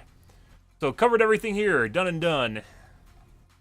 Go out into the world. Random epic employee that's watching my stream. Make some money for yourself. Moving on. We're going to cover the Fortnite Reddits here real quick, and then we're going to move on to Overwatch and COD. Hi, so I animated the entire Fortnite storyline so far. Cool. Hey, how's it going? We're gonna be checking out the story of Fortnite, or the story so far anyways. So everything was pretty chill the first 2 seasons until season 3, where people started noticing this pretty big star in the sky. A couple weeks later, the star got bigger, and oh hey, it's actually a comet. Oh wait, it's a meteor heading straight toward the island. People thought the meteor was gonna destroy Tilted Towers, but nah, it landed in Dusty Depot instead. It still hit Tilted, but didn't completely destroy it. It also hit other areas around the map. So now there's a big poop stain on the map with a big meteor drop, and a bunch of scientists set up a research lab around the giant space rock. These hop rocks also started to appear, which gave people the ability to jump super high. A piece of the meteor hit the prison near Moisty Mire, and your boy Omega escaped, along with these 2 other guys. So a bunch of superheroes decided, hey man, we gotta stop him. Omega runs to his secret lair and creates an army of robot soldiers to fight the superheroes. The villains and superheroes end up fighting in Tilted, cause you know, that's where all the cool kids drop. And then plot twist, it was actually a movie being filmed this whole time. Wow. Meanwhile, while all of this is happening, hop rocks from all over the island were getting transferred to the secret villain lair. The big space rock in the divot cracked open like a big space egg, and the space chick in the big space egg was actually the Visitor. Visitor teases the villain rocket from the lair and turns it into a real rocket, probably by using the hop rocks. I don't know. But anyways, he rides that bad boy out of there. The rocket is about to smack into Tilted, but a giant rift appears and swallows the rocket. More rifts appear around the map and start sucking stuff in and spitting stuff out. RMP Tomato Head. Eventually Drift shows up, Moisty becomes a desert, and Anarchy Acres is replaced by some golf course. Oh, and you can ride these cool golf carts around now. Everything was all fine and dandy until the giant rift in the sky decides, hey, you know what? These cactuses. It's cacti. And it just starts murdering them, eventually leaving a giant purple cube everyone started calling Kevin. Don't touch him, he'll get pissed and hit you back. So Kevin starts rolling around the map and stamping mysterious runes everywhere. While on his little marathon, Kevin starts feeling hot and needs to go take a bath. He rolls on over to Loot Lake for a swim. But oh shit, he forgot he can't swim. So he drowns, or melts, and his blood turns the whole lake into jello. R.I.P. Kevin. Everyone starts coming to the lake and bounce around his blood and laughing at Kevin's dead body. So Kevin gets mad and decides to come back to life and lift an entire island. The ruins that Kevin left behind when he was still a young cube turned into corrupted areas. These stones popped up in the corrupted areas kinda like hop rocks from before, but instead they turn you into Ooga Booga ghosts. Kevin flies around and charges up at these corrupted areas. The ruins then decide to just come to Kevin instead cause he's slow AF. They all start charging him up. Now everyone's a big happy family, until Kevin was done charging up. He just dropped his runes on the floor cause he is snake like that. Literally just used his friends for his own personal gain. What a dick. He returns to Loot Lake and a portal opens in the sky above him which starts zapping your boy up. Kevin literally rips the island open and starts the Fort Nightmares event. A bunch of baby Kevins start popping up across the map which summoned the cube monsters, which were pretty much zombies. Kevin starts cracking and peeing himself, and then cracks even more and starts spinning like crazy. And then boom! Big white flash and everyone gets teleported into some next dimension. A butterfly shows up and touches people up, teleporting everyone out of that weird dimension and back to Loot Lake. Or Leaky Lake now, I guess. Kevin is dead. For now. All his babies around the map are dead. No more cube monsters. And the lake has multiple Assumption? What? Oh, Kevin's not dead. Rainbow. Wow. And yeah. That's pretty much the story so He far. ascended. There's also this thing starting with the fast food restaurants having some kind of shokugeki with Dirt Burger closing down and this new pizza truck showing up in Greasy, but nothing really interesting happening yet. So I guess we'll just have to wait and see. Anyways, thanks for watching the video, and I'll probably cover more of the story. Yeah, they're gonna have a Food Wars tough time covering for Kevin now that Kevin's gone or whatever. Anyways, Moving on, I can finally ride my steed into battle. Yeah? Oh, yeah, they changed the animations now where you can actually move and use animations. You also can heal. It's kind of weird, because you could potentially use an ice trap to actually escape while healing. It'd actually be pretty cool.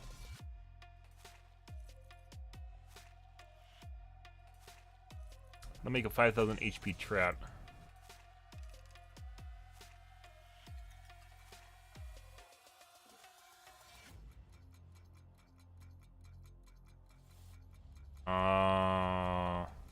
Interesting.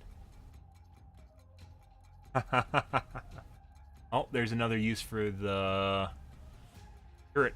Like I said, if they just made it so it rotated, great idea. Because otherwise, that's just a giant fucking, Oh,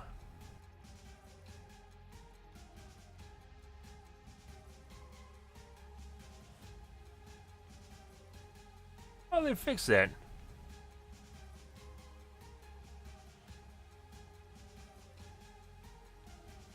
Aw. That's an interesting interaction that they apparently didn't think of.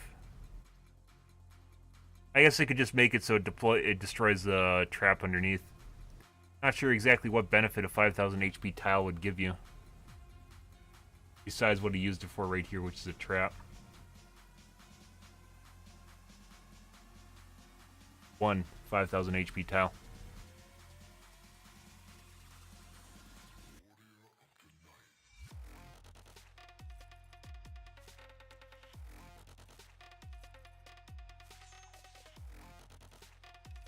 They could actually make it so traps have health in addition to like a triple layer on buildings.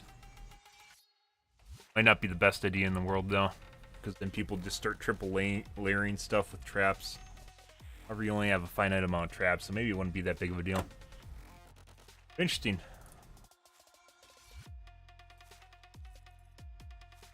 How to win in food fight.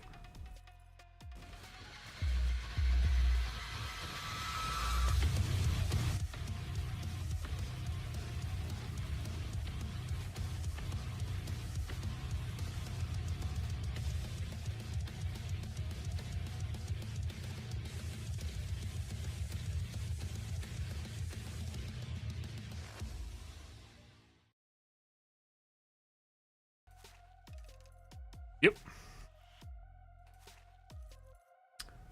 I wonder what this feels like. So, like, the thing with, like, we were talking about this earlier with the Burger LTM, or the Food Wars LTM, is, like, normally in a game mode like that, in a different game, the scale is much, much smaller, so if you have, like, you know, I don't know how many people are in the LTM, but if you have, like, 30-30s, there's people, like, the Fortnite map's too big for it, and they'll just run off other places, and then your base is basically undefended, and people just do that. That was probably in the same game where they just sat there the whole time just railing on it.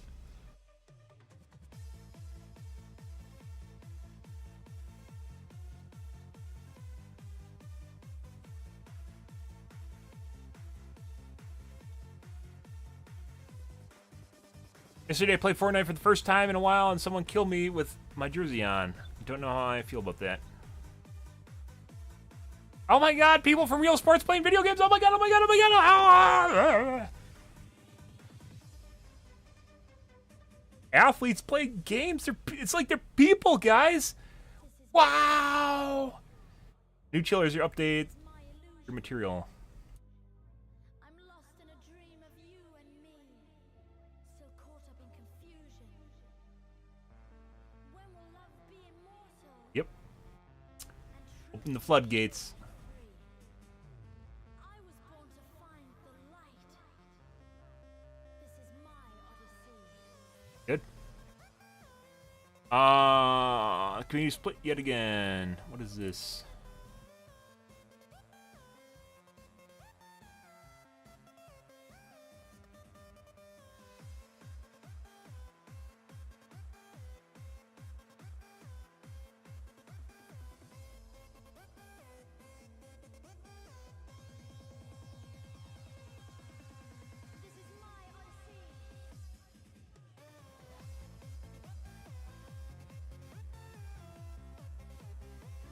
They're He's complaining about the way the game was for 8-10 months.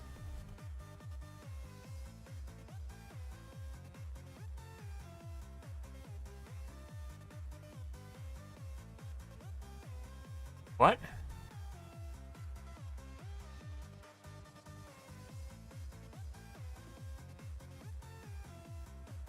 Yeah, the storm exists. It's existed since the beginning of the game. Oh my god. Weird. Good. Big names. Just writing on Twitter. There's a new 4-way teleporting junction under Wailing Woods.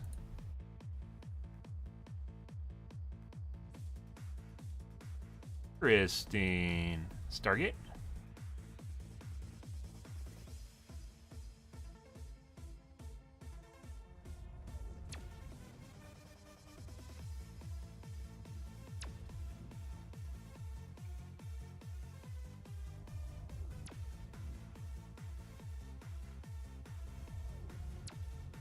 Stuff like this is pretty cool. Doesn't really teleport you that far, though. Little Easter eggs. End of the day, it's not really going to change the game that much. But this is probably an intro for a new storyline of some kind. Oh, the food wars are happening.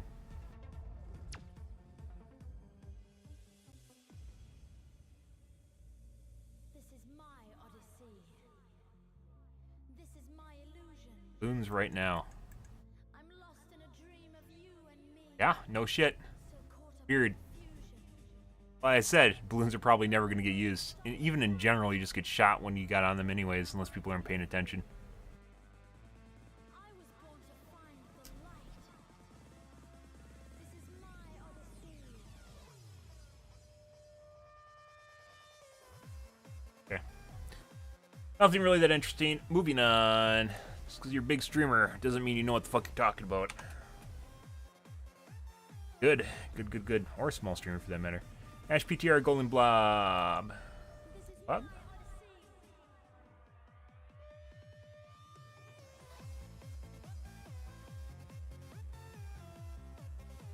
That's a pretty cool touch. That's with the Golden Weapon upgrade.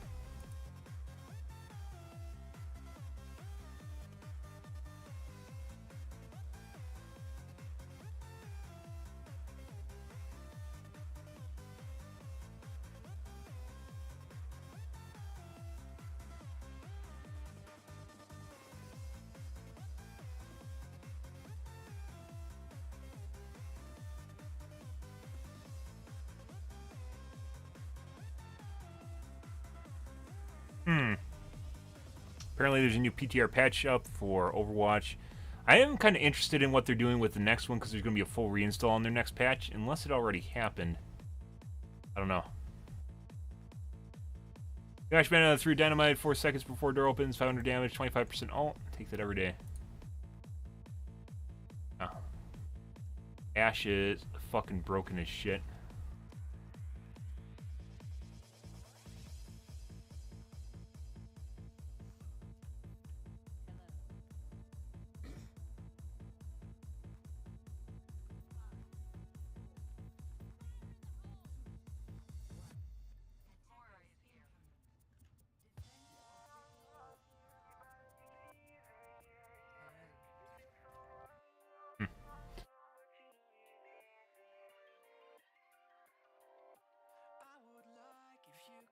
Good. Oh, patch notes. Take a quick peek here. I'm not gonna go in depth in this because I haven't played Overwatch in a while. Bastion's still fucking worthless. Once again, I originally thought when Bastion was released, or not released, updated, that they should have made him into a limited time in his Gatling gun form, because one of the mistakes if you ever play Bastion is staying in his Gatling gun form too long and just camping. So if they just made his Gatling gun form more volatile and more of something that people have to play around and made it more of a limited time not event, limited time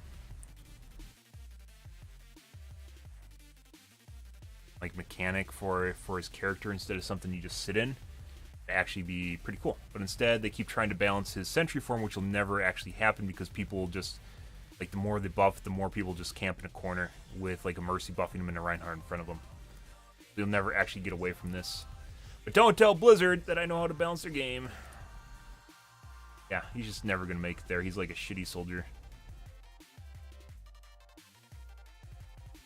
Still trying to balance Bridget. And stun people through barriers to help Reinhardt's out. They changed Doomfist, so he's less CCE. People have a problem with in Overwatch is getting constantly. Lots of control, limited 6, which is probably just a pop time. So when you pop up, it's probably just stops with the control when you get up to here. So when you're both falling, you can actually move around a bit. Because otherwise, it normally just limits it for the full duration. So you eat it as full, either his punch or his shotgun damage. Seismic Slam, maximum range reduced from 20 to 15 meters, which reduces his damage. That's where he flies through the air and then lands on the ground.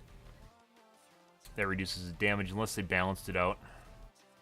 Made it so you can't run away so fast, which is what they're saying. Free Peacekeeper, alternate fire damage increased from 45 to 55. They buffed his Fan the Hammer, which isn't broke, or it isn't bad whatsoever. It's just Fan the Hammer.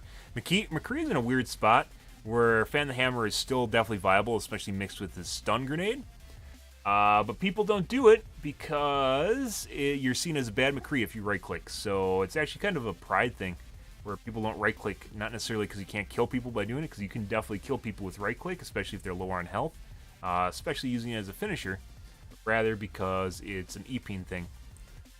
And if you guys ever remember McCree back in the day with this Fan the Hammer, it was atrocious. Like, you just go run around, stun and right-click, stun, right-click, stun, right-click, and people couldn't do anything about it. Molten Core, damage increased from 130 to 160 damage per second. This is the pools.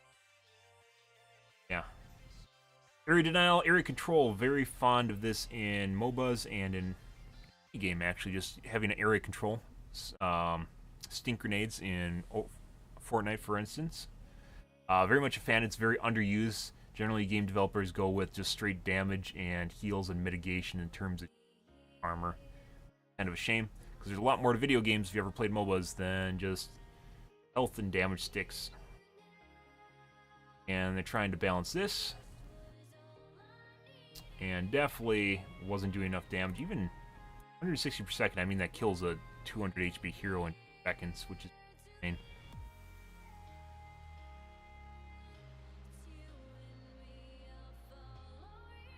Instead of doing this, they should have added a slow.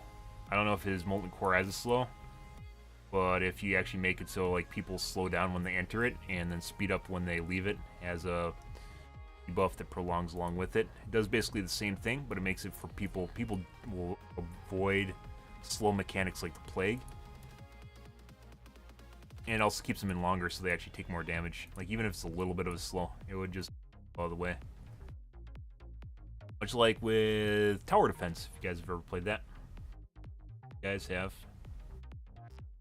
Wrong direction. Just buffing the damage stick isn't what you want to go. Yeah, Blizzard. Still don't like the fact that they changed Symmetra and Torbjorn and basically they aren't base builders anymore, but that's personal. It never felt like they actually added the engineer from TF2 to Overwatch. It's always felt like either Symmetra or Torbjorn has kind of lacking in their class, and then they just turned them into just defensive heroes, I guess. Like Junkrat. Not really. 16,000 DPI hook.